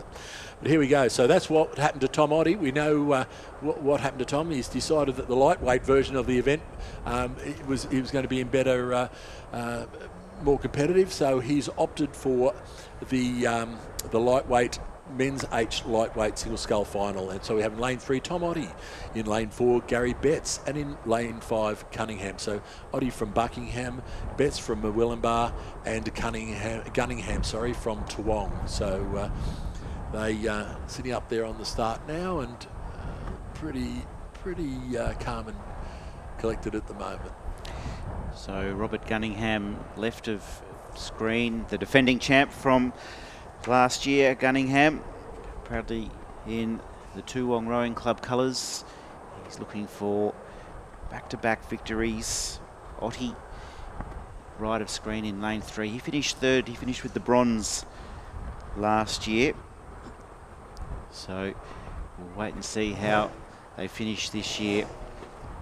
So Gunningham, we'll look to see how he gets away from the start line. We're just about set, ready to go. Masters H single sculls, and off we are racing. And in the middle, it's Gary Betts, probably the best of the starts, and Ottie's able to match that early pace. And Robert Gunningham, he'll now just get into his work. He'll be probably 3rd after the first 100 metres, but it was a lovely start there, wasn't it, from Betts in the middle, Rob? Yeah, he's come out to a real flyer, and you know, think about, you know, we said Gunningham won it last year, so obviously not the fastest of starter, but you don't want to leave, particularly in a tailwind, you don't want to leave yourself a lot of work to do at the finish. And but he's certainly done that. Just drifting around the lane a little bit is Gary Betts, the Willumbar sculler, correcting that now. Once again, doesn't make any big movement, just a little bit of a correction, gets him back off the ropes and gets him on the straight again. Gunningham over on this side whether he doesn't look comfortable, I don't know, but he certainly is. He's still there, he's still in it, but Betts is really trying to stamp his authority in this race. We've gone 250 metres. He's pulled out to probably a length and a half, 2 lengths lead. So his race plan is becoming quite clear at this point in time. So 70 to 75 age group are our gentlemen out on the water at the moment. Fantastic effort, plenty of experience, and that's on full to show at the moment for Gary Betts. He's taken it out really hard. He's obviously backing his endurance in. He's obviously done the work to try and put a little bit of space early on in the race. Gunningham and Tom Ottey, not too much separating them. There wasn't that much separating them last year in the race to the line. It was less than 9 seconds in the finish last year, where Gunningham was able to secure the gold. But it's a beautiful row at the moment from Gary Betts. He's just driving those legs nicely at the halfway. He's up by a good 5 or 6 seconds, I'd think there, Rob. Oh, I think, and some. I'm just wondering what they're doing. The northern New South Wales, lower southeast Queensland have had a lot of rain, and the Willumbar would be rowing on the Tweed River, and I don't know how much that's affected his training, but according to this, not too much at all, I would suggest. But however, it would be interesting to find out as well, and we'll do a bit of investigation on that one and see how they've been faring with that, because it's still a lot of rain. Gunningham over here, he's now drifted half into the lane beside him, so he's finding this going just a little bit struggle at the moment. We're looking back there now. We can see the Buckingham sculler, Tom Ottey, certainly ploughing along as well, but wow, the Gary Betts from the Willumbar Rowing Club, he looks like he's rowing on glass out there. Totally unflustered by these conditions, using the tailwind to his advantage, just keep tapping the boat along, sitting up tall, tapping the boat along, just keeping that boat moving. We see over here now Gunningham's decided to run with the boys just running down the boat, or beside the boat, so they're not going to affect him too much, other than he's right under it, although he has now transitioned right into the lane, the next lane over, so probably just not totally on his game this morning, I'd say, because we would have expected him to be right up there with Betts. Is it possible to actually scoop up those boys as you come through, Rob, with an oar? Yeah, well, you can't scoop them up so much. You get caught around caught around the rope, and it just upsettles the boat. More the issue is if you hit them on the recovery when the oar's flat and hit them, because it jolts the boat right over and it just catches you off.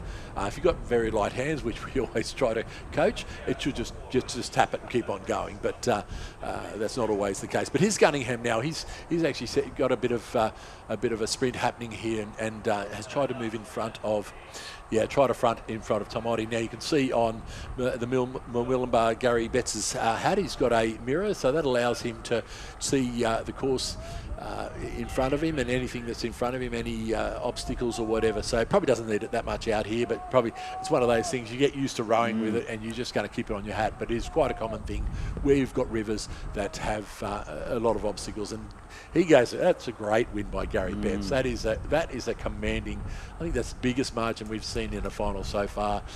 He's Robert Gunningham recovering from the early woes, and he's come across to take second, and it will be Buckingham's Tom Ottey in third. The only 2 medals to be handed out in this event. So that will go to Willumbar's Gary Betts and Toowong's Robert Gunningham. And we're underway in our next big final at the 2026 Australian Masters Rowing Championships, and we'll take you through the order. In lane number 2, right of screen, is Harris from Glebe Rowing Club. Lepresti from Mosman is rowing in 3. Sekfi from Yarra Yarra is in 4. Super impressive earlier in the heats, as too was our Yarra Yarra competitor Eben Waldner. She's rowing in lane number 5. Jan Kowiak from Torrens is in 6, and In lane 7, the University of WA, it is Austin. So Lepresti is our early leader from Mosman. Sekfi is in second. Austin in third place. Eben Waldner in lane number 5, currently sitting in 4th position. And this finish is going to be one of the highlights of the morning, isn't it, Rob? Because it's shaping up to be a terrific finish. Yeah, absolutely. And Lepresti's obviously pushed out. Nick Lepresti's obviously pushed. Oh, she's just caught a crab as we're watching there. She has just probably caught one of the, oh, it didn't catch one of the boys, but caught a crab. That's allowed Sekfi to pull right up on her. And now Sekfi's got the momentum, as has Ebenwalder. So, and Austin. So that's allowed this race to all come back to, Oh, there she's gone again. She's just on the boys now. Two big crabs by Lepresti. She'll be very upset by the, and shaken by that, those two. And that's allowed from a length in front, that's allowed Sekfi, Ebenwalder and Austin to row through her, and now she's gone from first place to 4th place in the matter of about 100 metres. So she'll be ruining that racing there. And once again, got round the boys, whether that caused it or whether that that just upset us seeing them there, we don't know. But certainly Sekfi, we're watching Sekfi on there now. Has really moved through, and as with University of West Australia's Jane Austin, Lepresti trying to make a comeback now, but I'm not sure. She's really struggling with the events over the last 100 or so metres, and so the race is really on between the University of WA, Yarra Yarra Sekfi, and Ebenwalder from Yarra Yarra. And look at the Yarra Yarra Scullers, they are neck and neck coming down to the line. Sekfi just going for that big push, Ebenwalder tracking with her. There is nothing in it. It's going to go right down to the wire. It is stroke for stroke. It may be Ebenwalder who's got the advantage. Oh, it's so close. It was Sekfi getting it by 0.63 of a second, Travis. 1.6 back to Janelle Austin. Lepresti now coming across the line, 6 seconds in arrears, and she will be followed by Jankowiak and Harris across the line to close out the field. What a race between those two Yarra Scullers. Absolute crash and bash in the race to the finish line. Sarah Sekfi defends her title. A terrific row under that 4 minutes. That's what it took to win a big Masters final here. Ebenwalder, she threw absolutely everything in the finish to secure the silver medal. Austin has taken the bronze, and Lepresti will finish in 4th. Really impressed as well by the row by Ebenwalder and Austin. They were out of it. They were out of it coming into when we look before Nikki Lepresti's errant strokes, and they have really just knuckled down to it. Just means you've just got to keep going, So we move over to the lightweight version of the C single scull, the women's C single scull. In lane 2 we have Leichhardt Daniela Bourget, coached by Steve Sherry. In lane 3, ANA's Renee Bravelli. In lane 4, Swan River's Emma Harrison. In lane 5, North Esk's Claire Gregg, and Robert Oada is her coach. Lane 6 is Twong's Katrina Reynolds, and lane 7, Corio Bay's Fiona Wild. Katrina Reynolds has also just been assessed as a PR3 para rower. So fronting up for a lot of races there, and we'll see her racing in a number of races. I'm not sure. I think she might be on the last day. She might be in a double, a para double, but certainly tracks very well. In a capacity as a para rower. But look at the start from Bourget and Corio Bay's Fiona Wild. I expect that's and ANA's Renee Bravelli. I expect that's where the race is going to be very early on at this point in time. But it does look like they've got off to a very, very quick start. We saw Bravelli a little bit earlier in the day in that double and was able to take home, I think it was the bronze medal in that race. So she's backing up here on her own and has started pretty well. She's well loved around the Rowing WA fraternity, and she'll be looking to press forward here. Our early leader though is Daniela Bourget from Leichhardt, and at the other bookend it's Fiona Wild of Corio Bay, who's set off from the line with plenty of pace. Back in 4th, probably Katrina Reynolds just ahead of Emma Harrison, and then Claire Gregg rounding out that top 6 at the moment. But the leaders are at the bookends. It's Daniela Bourget and Fiona Wild, stroke for stroke at the moment. They're just putting a little bit of distance on the rest of the field, but we'll get a great look here on the drone. The sun is out and everyone is enjoying their rowing here. And for Daniela Bourget and Fiona Wild, they won't really have much of an opportunity to see each other, so they'll just have to keep their heads down and keep working. Yeah, that's the most difficult when you've got a close race between the outside lanes, and we've got we've got only between 2 and 7 here. It could be worse, could be 1 and 8, but it is hard to turn your head that far. To turn your head around and just go, oh, okay, where are you? So there's so much about playing your race plan. You follow the race plan as much as you can until you've got to make a decisive move, and then you might have to change that. We can see that Bourget has gone through the 500 metre mark with a 0.547 advantage over Fiona Wild, followed by Katrina Reynolds and Renee Bravelli. Nothing in it between those two. So the bronze medal to be fought out between those two, I'm sure. This is going to be a great race between these two out the front, though. Bourget from Leichhardt Rowing Club and Fiona Wild from Corio Bay. And as they come down, I think the conditions are a little bit blustery out there. I don't think there's any advantage in anywhere on this course right at the moment. So they, once again, as lighties, they'd be enjoying the tailwind. It's which one of them can use that to their best advantage. So Corio Bay are all watching on here closely on the banks of Champion Lakes, trying to cheer home Fiona Wild. She's putting down a nice little effort here to hold out Leichhardt's Daniela Bourget, and the battle for bronze between Bravelli and Reynolds will continue with every stroke towards the finish line. So there we are, beautiful pictures here. It's Fiona Wild from the Corio Bay Rowing Club. Has kept her form. Her clearance is still nice over the water. She's got about probably 300 metres or 200 metres to row. And now we're just seeing a lift from Daniela Bourget in the top of screen. She's just starting to sense this moment. She's starting to realise that this race can be won. There is still a chance of a gold medal. So we're going to go stroke for stroke in lane 1 and lane 7. It's Fiona Wild just in front for now. Daniela Bourget trying to lift. Her coach Steve Sherry will be just trying to lift her up and over Fiona Wild from Corio Bay, who's responding in the final few 100 metres with absolute class and precision. The technique on full display for us all to see, and in the closing stages is able to run away with a nice victory. It's a terrific win. It's gold to Corio Bay's Fiona Wild. Daniela Bourget will finish in second place.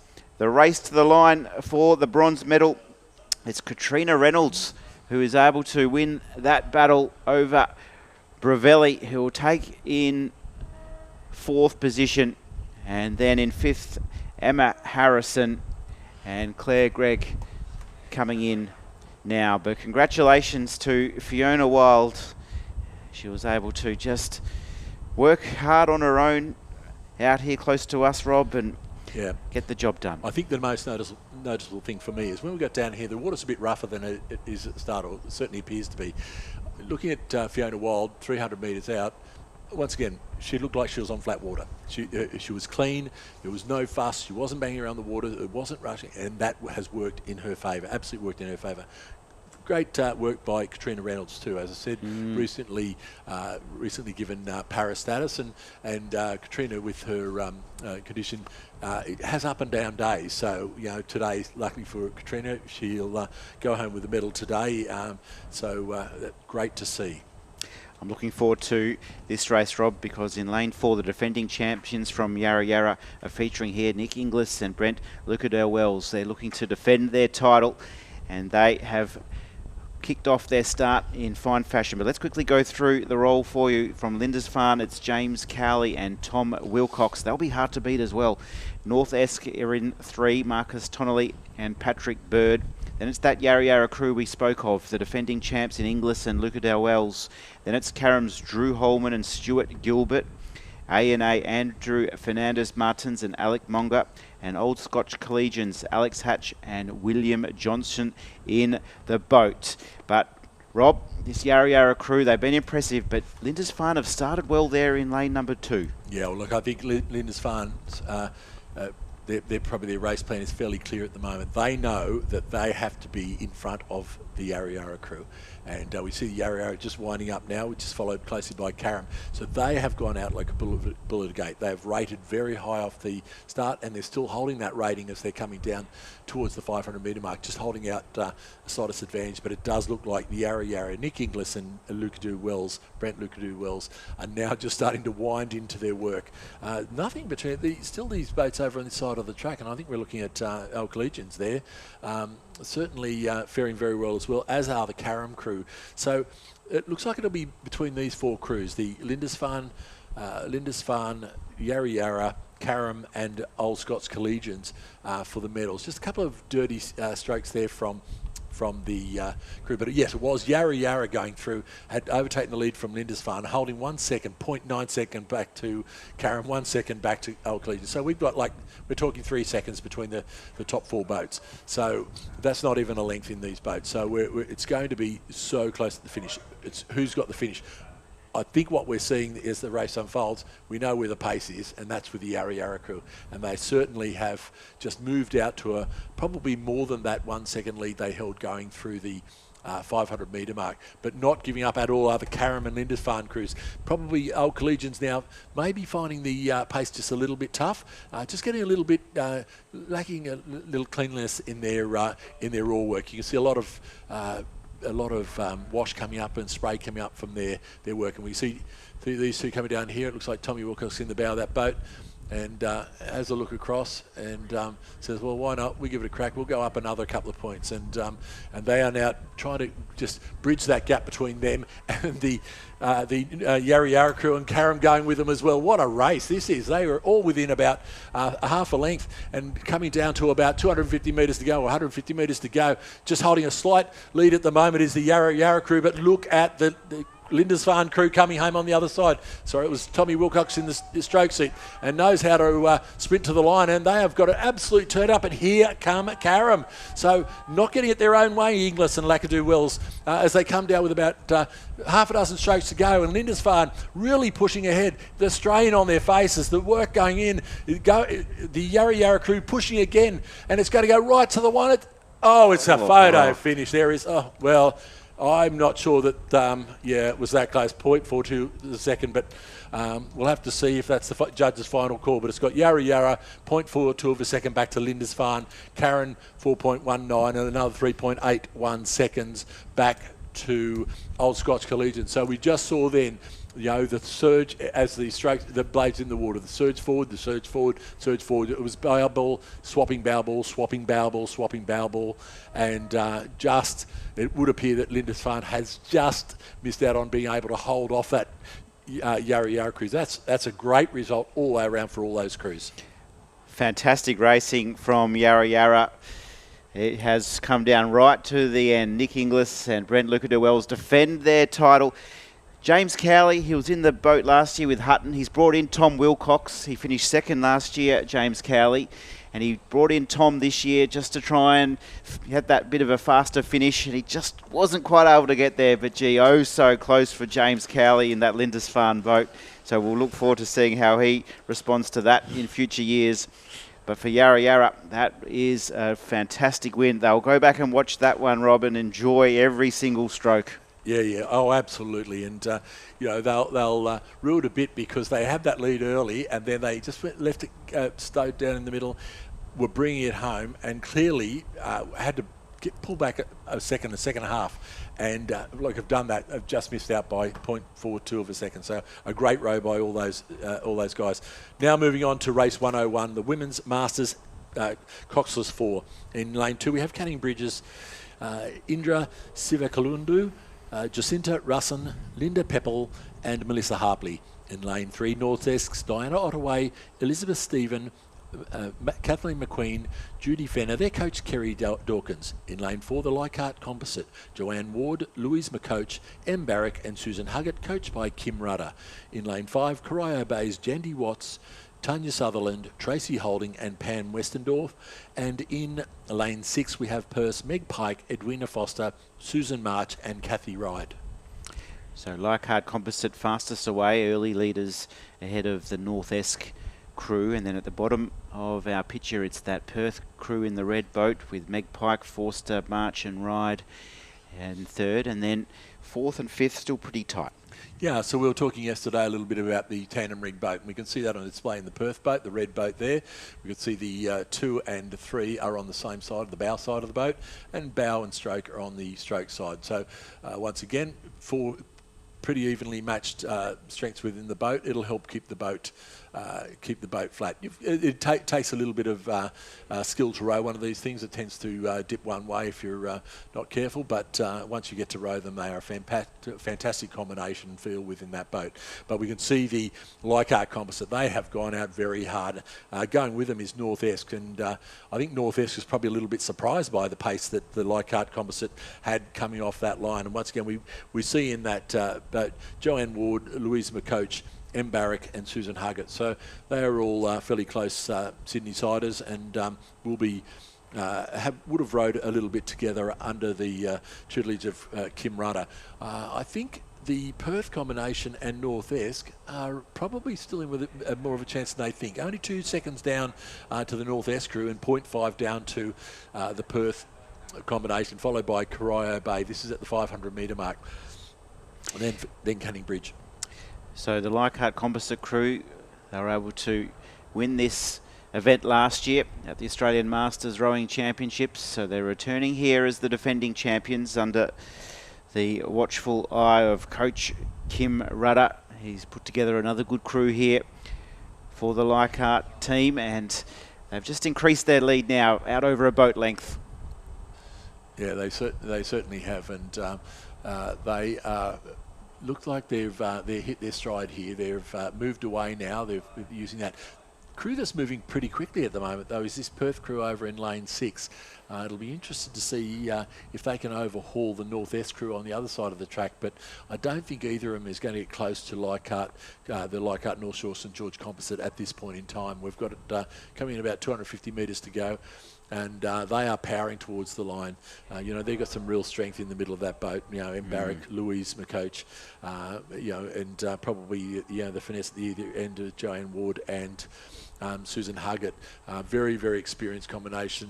They know what it takes to win a race. But the North-esque crew are saying, well, hold on, we've got 100 odd metres to go. We could be in with a chance here, and they have certainly wound it up. I think they're trying to protect their second place from this very fast finishing Perth crew, and they've certainly gone for the big sprint over in this tandem rig boat on this side, bringing home the big red boat as they're flying at the moment. Whether they're going to have enough to get over the top of the North-esque crew, we'll just have to wait and see. No problems whatsoever for this Leichhardt North Shore St George composite. They will cross the line to take out this F Masters Cox's 4 Championship of Australia, followed just get in front by North-esque just over the Perth combination with a great row to come in third place. So there's your medal winners. That Leichhardt composite crew looking very happy with themselves. We've got Corio Bay in their bright purple coming down to the line in 4th place, and then just a little bit further back, the Canning Bridge crew. Yeah, they've had a great row, but the pace at the front was just a little bit too much for them today. Congratulations to Leichhardt, back-to-back victories. A little bit faster too than last year. They rode 3:54.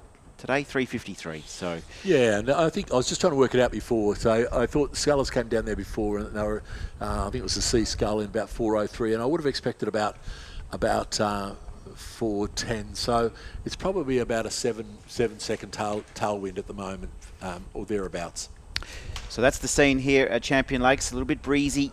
Hope you're enjoying the coverage. Rob Glendenning, Travis Jenkins taking you through all the action here on day 2. It's been fast and furious this morning, hasn't it, Rob? We've had heats and finals. There's been some great racing, some of our closest finishes we've seen this morning. Oh, absolutely, and it's been great. And we did actually predict that. We saw that yesterday.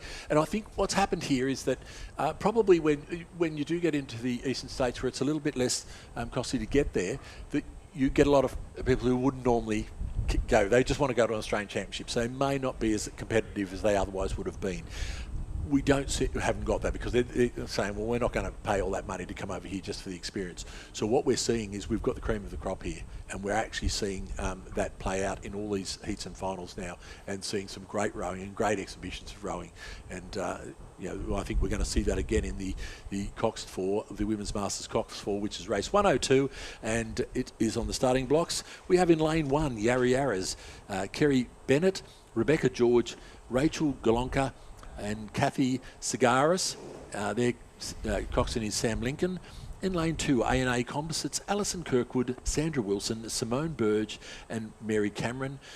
Kay Jansen is their coxswain. In lane 3, University of Western Australia's Liz Warren, Fiona Micklejohn, Sarah Knight, Lynn Manolini, and Charlie Newman is their cox, coached by Ava Myler. In lane 4, Dragons Composite, Christine Gray, Judy Mann, Christy Nash, Bettina Proctor, Sarah Sedgwick, and their coach Kathy Phillips.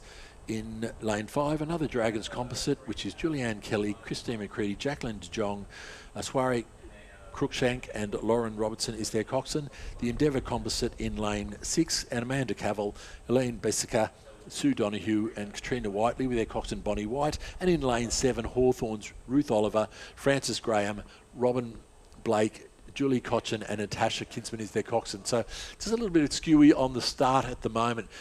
We'd expect that this crew in lane 5, we saw them earlier. I can't remember what racing they were racing, but they had a very good combination in that boat. And as we head off, that's the third from the left-hand side there, and they have got away to a very good start, as has the Yarra Yarra combination, as we've seen that repeatedly. Yarra Yarra have got something happening with this start. They're able to get off the start very quickly in most races. The A&A Composite combination, that's Swan River and Ulverston, they've also got away well, but still nothing in it. There's only probably a length between the first and the last boat here at the moment, so we've got a lot of overlap. Only got 150 odd metres. It'll take another couple of hundred before the race starts settling into where it is, but certainly that Dragons Composite crew in lane 5 of Kelly, McCready, De Jong and Cruikshank have got out to a bit of a flyer. Rob, I'm also interested too in how the Hawthorn crew fare. Left of screen, they've started pretty well. They finished with the silver medal. They've had a couple of changes from last year, but generally the same engine room is still there in the boat, this Hawthorn boat, and they've started pretty well, haven't they, the silver medalists from last year? Well, if we look across that field there, there's 5 crews at the front there. Any one of those boats could win this race as it stands at the moment. So we've got to fit 5 crews into 3 medals. So that's going to be the trick for all crews. Once again, we just go back to the competitiveness in these fields. This is great. We're coming down towards the 500 metre mark, and we've got overlap between the first 5 crews. That's what we want to see in racing, and it just makes it so much more exciting. And great to be involved with out in the water in these races. It's just a great feeling when you've got lots of crews around you. Unfortunately for Hawthorn, they're a little bit over on the left-hand side. They're a little bit in no man's land, but not letting that upset them. Still holding overlap, or probably just a length behind this Dragons Composite, who are currently out in front. So Dragons Composite lead through halfway, 159 the split at the 500. Hawthorn currently in second position, the silver medalists from last year. And then at the top of the screen, we've got Yarra Yarra, A&A Composite, and the University of WA. That looks like it's going to be a really tight tussle right to the line for that bronze medal. At the moment, it's the Dragons Composite crew doing it nicely out in front. Hawthorn just continuing to stroke away out here in lane 7. But you'll often see so often when there's a couple of crews just vying for position, they come into the race really quickly, don't they, Rob? Because they're working together. Yeah, they are. And certainly that A&A Composite over there has gone for a big move, but that's pulled the Yarra Yarra and University of West Australia boats with them. I'm impressed with the speed over here with this Hawthorn crew. They have pulled back some of that overlap. And are certainly making it look good. And you can see that De Jong there having a look around. She's obviously making the calls in this boat. She's had a look to the left, a look to the right. You just see that while she's doing that, it's just throwing the timing out just a fraction. And the thing you've got to be very careful with if you start looking around is that you lose contact with that timing in the boat. They are still holding down a very good lead, and I'm just looking over at the crews over in 1, 2 and 3, and it's a real race on over there. Hawthorn still look to be holding down that second place, but nothing in it between Yarra Yarra, A&A Composite and University of WA. So in that race to the line, it's really tight. It's the Dragons Composite just holding strong. Hawthorn just trying to throw one last throw of the dice. A&A Composite on lane number 2 are also right there in the medals. They're perhaps getting the better of Yarra Yarra in the closing strokes, but it's the Dragons Composite. They're stroking away nicely. It's going to be a golden moment here for the Dragons Composite team, and what a fine team they are. Highly polished. They execute beautifully. They take the gold. It looks like A&A may have just pipped Hawthorn. I think A&A may have just taken the silver on the line ahead of Hawthorn.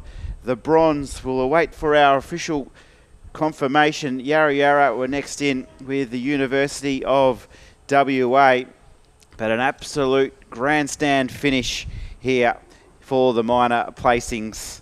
The Dragons Composite are our champions, and they'll enjoy that one.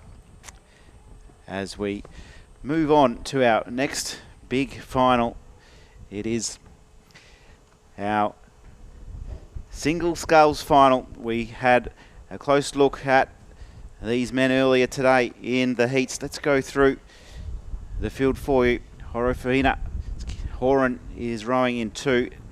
From Torrens, it's Tankard in 3. Yarra Yarra's Negri in lane number 4. He started very well. Shoalhaven's Whittaker from the WA Rowing Club. It's Salisbury and Ramshaw from A&A. Here's the starting lineup here for this big final. We enjoyed these men earlier today. Justin Negri, the fastest qualifier, with a 3:56 this morning in the heats. He was well clear. Daryl Salisbury was also impressive this morning. He's rowing in lane number 6 and is going to be really pressing hard for a medal, but it's Kevin Horan at the moment sitting in 2nd place. Horan rowing in lane number 2, top of screen. Lane number 3 is Tankard, who is the defending champion in this classification, is Kevin Tankard, and so he's very consistent. You can see he's got that nice upright posture in lane number 3, second from the top of screen. But it's Yarra Yarra's Negri just coasting along here, just trying to stay composed. He's going to just need to save a little bit in the tank for that final sprint to the finish line. Horan rowing nicely in 2nd. Salisbury, I think, still in that bronze medal position, ahead of Tankard in 3, who's just starting to get moving now, but our leader is doing it nicely. Negri was well clear at the halfway, and he's holding on to this lead. It's the battle for the minors at the moment between Horan and Salisbury, and Tankard down up there in lane number 3. Our leader, Negri, he's controlled the race, and he's going to cruise now through to the finish line. He's out in front. Look at the power in the boat still. He's still lifting with every stroke. The minor medals not decided. It's Horan in lane 2, just edging out Salisbury. Tankard trying to find a little bit of extra speed as he cruises through into about 3rd at the moment. But look at our leader go. He's absolutely flying down the Champion Lakes arena and enjoying the moment now. It's Negri from Yarra Yarra looking to put another gold medal in the back pocket. He's controlled it from go to woe, and he'll watch the battle for the minors take place right in front of him. Negri of Yarra Yarra wins the gold. The fight for the silver will come down to the last few strokes. It looks like it might be Horan. Horan's just got it ahead of Salisbury in the bronze. Tankard will finish in 4th. Justin Negri, sensational rowing. Whittaker next in, and Ramshaw will round it out. Yeah, look, that was a great race, a great execution of the race by Justin Negri. I did notice that he was battling with the conditions over the last 100 or 150 metres. So, you know, when a sculler of that quality is having trouble with conditions, you know, it's starting to get bumpy out there. So, you know, it'll be interesting to see how that pans out, the effect on that over the next little bit. So I'm just worried that I'm looking down the course here and they're pulling down the flags. I'm just hoping that doesn't mean we're going to get a cyclone coming through here.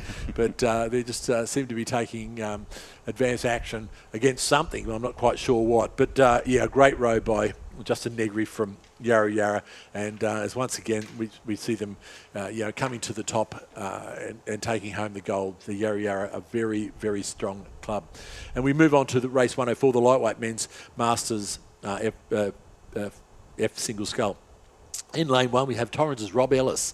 In lane 2, Melbourne's Warwick Grant. Lane 3 is Glenn Shooter, coached by Bruce Williams.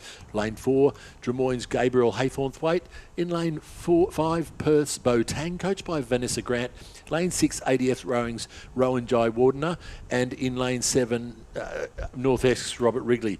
I just remember yesterday we saw in that double scull, Glenn Shooter, and I think fairly short, and could have been Whittaker or someone from Shoalhaven, coming home with that absolute flyer, came out of nowhere. Was it Glenn Shooter? No, sorry, it was Steve Harrison, one of them. But they certainly have the ability, these George Scullers, to finish very, very fast.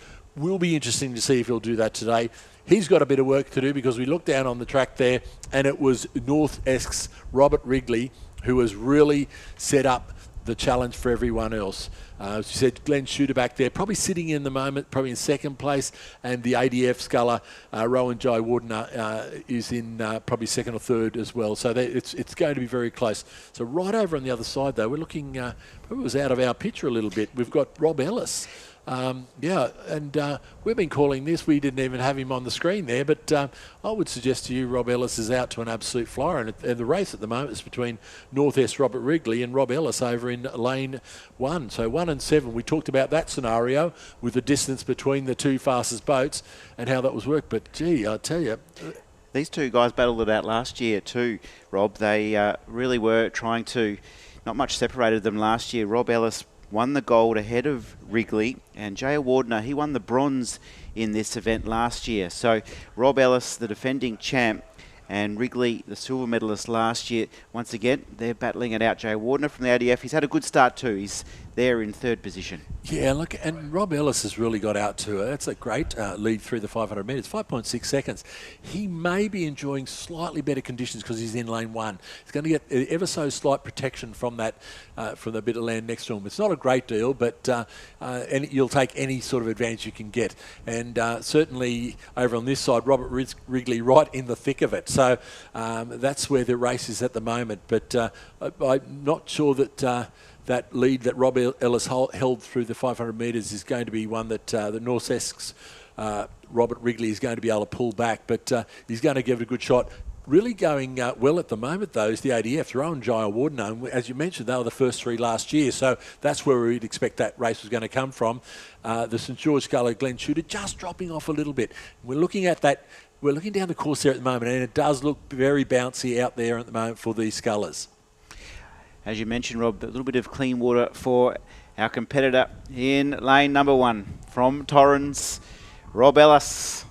He's looking strong in the final stages. He's got the chest out, he's got the head up, just enjoying the moment here. These pictures live across Australia. If you're enjoying this back at Torrens Rowing Club, a very good morning to you. Your man Rob Ellis is doing it really nicely at the moment. He's going to be bringing back another gold medal to Torrens Rowing Club. Rob Ellis looking for back-to-back victories. He's managed to control his boat beautifully in these bouncy conditions in the back half, and he has got a few strokes remaining. He's enjoying his time at Champion Lakes, and Rob Ellis for Torrens Rowing Club will take home the gold. It's a beautiful gold for Rob Ellis here at the Australian Masters Championships. Well done, Robert Wrigley. He'll be next in. It's a good row from Robert. He'll take home the silver medal. And there's our ADF competitor, Rohan Jayawardena. Back-to-back bronzes for him. Next in was Haythornthwaite. Well done, Gabriel. He's upgraded a couple of spots from his performance last year. Bo Tang in 5th position. And then Glenn Shooter rounds out the final. And for Rob Ellis, it'll be a nice little reflection when he gets back to the warm down lake. Yes, absolutely. That was a great row by Rob Ellis, and you know, as I said, we were getting the picks and a bit hard to tell from our point. So a bit of a surprise for us when we saw the 500 metre splits, and he was well through that 500 metres. but a very good row. Took the conditions under his belt and just drove it home and kept on going, and I think he'll be very happy with that result. You can't do much better than first, I'd say. But having said that, just the row. Sometimes the row is better than the result. So the quality of the row. But we move on to race 105, the men's Masters I-8, and we have 3 crews in this. The old Scotch Collegians. We have Chris Davis, Philip Andrew, Jeff Gray, Dick Sudlow, Jeff Simpson, Mark Bennett, Simon Dawkins. Been a few substitutions, so we'll just read out all the names. Tom Atkinson, Steve Kennedy, Stephen Dobson, and their coxswain Jeff Simpson. And we have in lane 4 the Melbourne Composite, Melbourne Lindisfarne, Sam Mollard, John Dollison, Terry Phillips, Peter McCartney, Stephen Mollard, Michael Dakich, Rodney Stewart, Philip Wright, and Zena Marcy is their coxswain. In lane 5, Melbourne University, we have Jim Morrison, Ian Harbeck, Mike Kerrin, Richard Parker, Anthony Langford, Tom Wood, Paul Ferguson, Greg Longdon, and their coxswain Graham Bushnell. And they are away in a very fast start from the crew from the Melbourne Composite crew, and they've got out to just probably about a metre or two advantage over the Melbourne University Composite crew. We've got there once again those great shots from the drone, and we can see the work going in both those boats. And so the things once again we're looking for, and there's very good run in that Melbourne Composite boat, just getting a good clearance from both boats at the moment. Remembering these are I age group, so the I age group is 75 years or more, average. 75 years at all. So, if you didn't know that and you were looking down there, there is no way that you could tell that these are 75 plus age-year-old rowers. This is, the technique and the quality of the rowing is phenomenal. And, there'll be many young people would be happy if they could be emulating this sort of performance. They haven't made any ground. In fact, it would look like the Melbourne Uni may well have come back at the Melbourne Composite crew. So it's going to be really interesting as we come down to that last half of the race here. They're coming down to the 500 metre mark now, and I'd say it's going to be maybe the Melbourne Uni crew may well have snuck up and go through, have overtaken, but we'll just see as we get that call going through the 500. Now, it does look like the Melbourne Lindisfarne Composite crew has still held on, but 1 second back to the Melbourne University crew. So we are in for a big race. The Old Scotch Collegians probably finding the racing a little bit tough back there. They're in that position that they know they've safely got third covered, so they're just going to sit in that position and be happy. We can see the move coming from the Melbourne Composite crew now. They've just pulled out about another metre. They're sitting in the boat. The coxswain will be calling out. That's 1 seat. We've got 1 seat back. We've got 2 seats back. We've got 3 seats back. And that's how they're inspiring that crew to go on. So as soon as you hear that you've got about 3 or 4 crews seats back, you've got the pace. And once you've got that, you once again we sit up taller. The chest comes out, the strength goes on. Trick for the other crew is, okay, that didn't go so well for us. Let's just sit on it for a bit until we get ready. We'll regain our composure, and then we'll go. And that's what we're seeing now from this Melbourne crew. And as we come down towards the line, they are now stepping it up. And this is a real race to the line. So they've already pulled back 1 or 2 seats. Whether they can pull back the remaining over the last 150 metres, we'll have to wait and see. But there's going to be nothing in it, I tell you. The Composite Melbourne crew still holding down that slightest advantage. But here they come, Melbourne Uni coming home like a train. I think they're going to run out of order. They're down to about a canvas and pull back most of that advantage that the Melbourne Composite crew had coming into the 500 metre mark. As they come down to the wire now, it's stroke for stroke, but it looks like the Melbourne Composite, Lindisfarne Composite crew will just have done enough and cross the line literally with about 1.5 metre advantage, 0.59 of a second between these 2 crews. What great head-to-head racing that is. Obviously, a lot of these men know each other. You can see a few thumbs up across the water. If there was any pacemakers in those crews, they would be on overdrive because there was absolutely tenacity in both of those boats to try and take the win and have the bragging rights for another year. It was a terrific row as we see our old Scotch Collegians getting across the line. A lot of these men, they'll know each other very well over many years, and they'll have a few terrific stories out in the boat. And that will be another one they can add to their story. The Old Scotch Collegians finishing off in about 4 minutes 15. Well done to all of our competitors. They've done a great job here this morning. It's been a beautiful start to day 2. Rob Glendenning, he's just warmed up. He's got his back all loosened up now. He's feeling ready to go for a big few racing this afternoon. We're going to have a small little break now. We've got about 30 minutes until our next event, which is due to start at 12:15. It's great to have your company wherever you may be watching. Good crowd starting to build here at Champion Lakes for day 2. We're going to take a short commercial break. We'll be back with more racing in just a moment. It used to be a choice. It used to be design or luxury.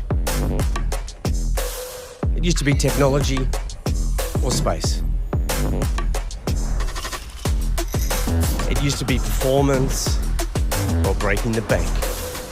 Yeah, it used to be. Settle no more. The new Zika X.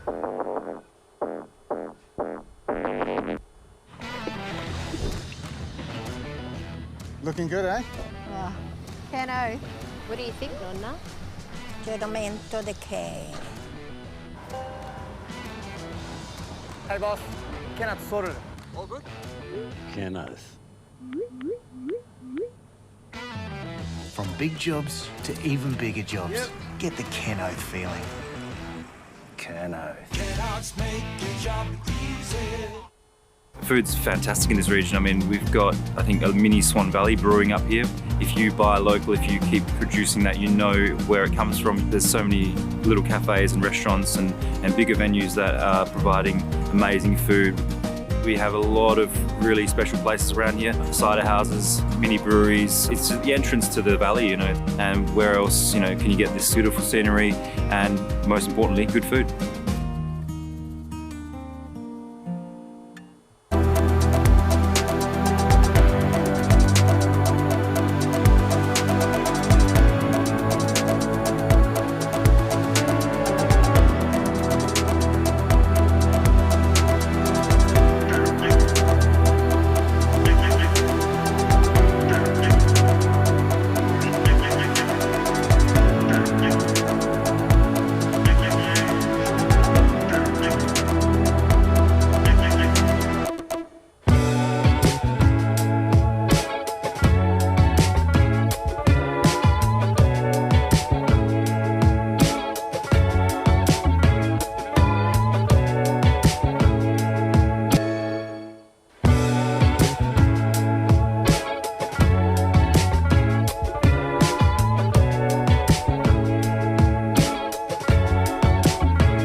choice. It used to be design or luxury. It used to be technology or space.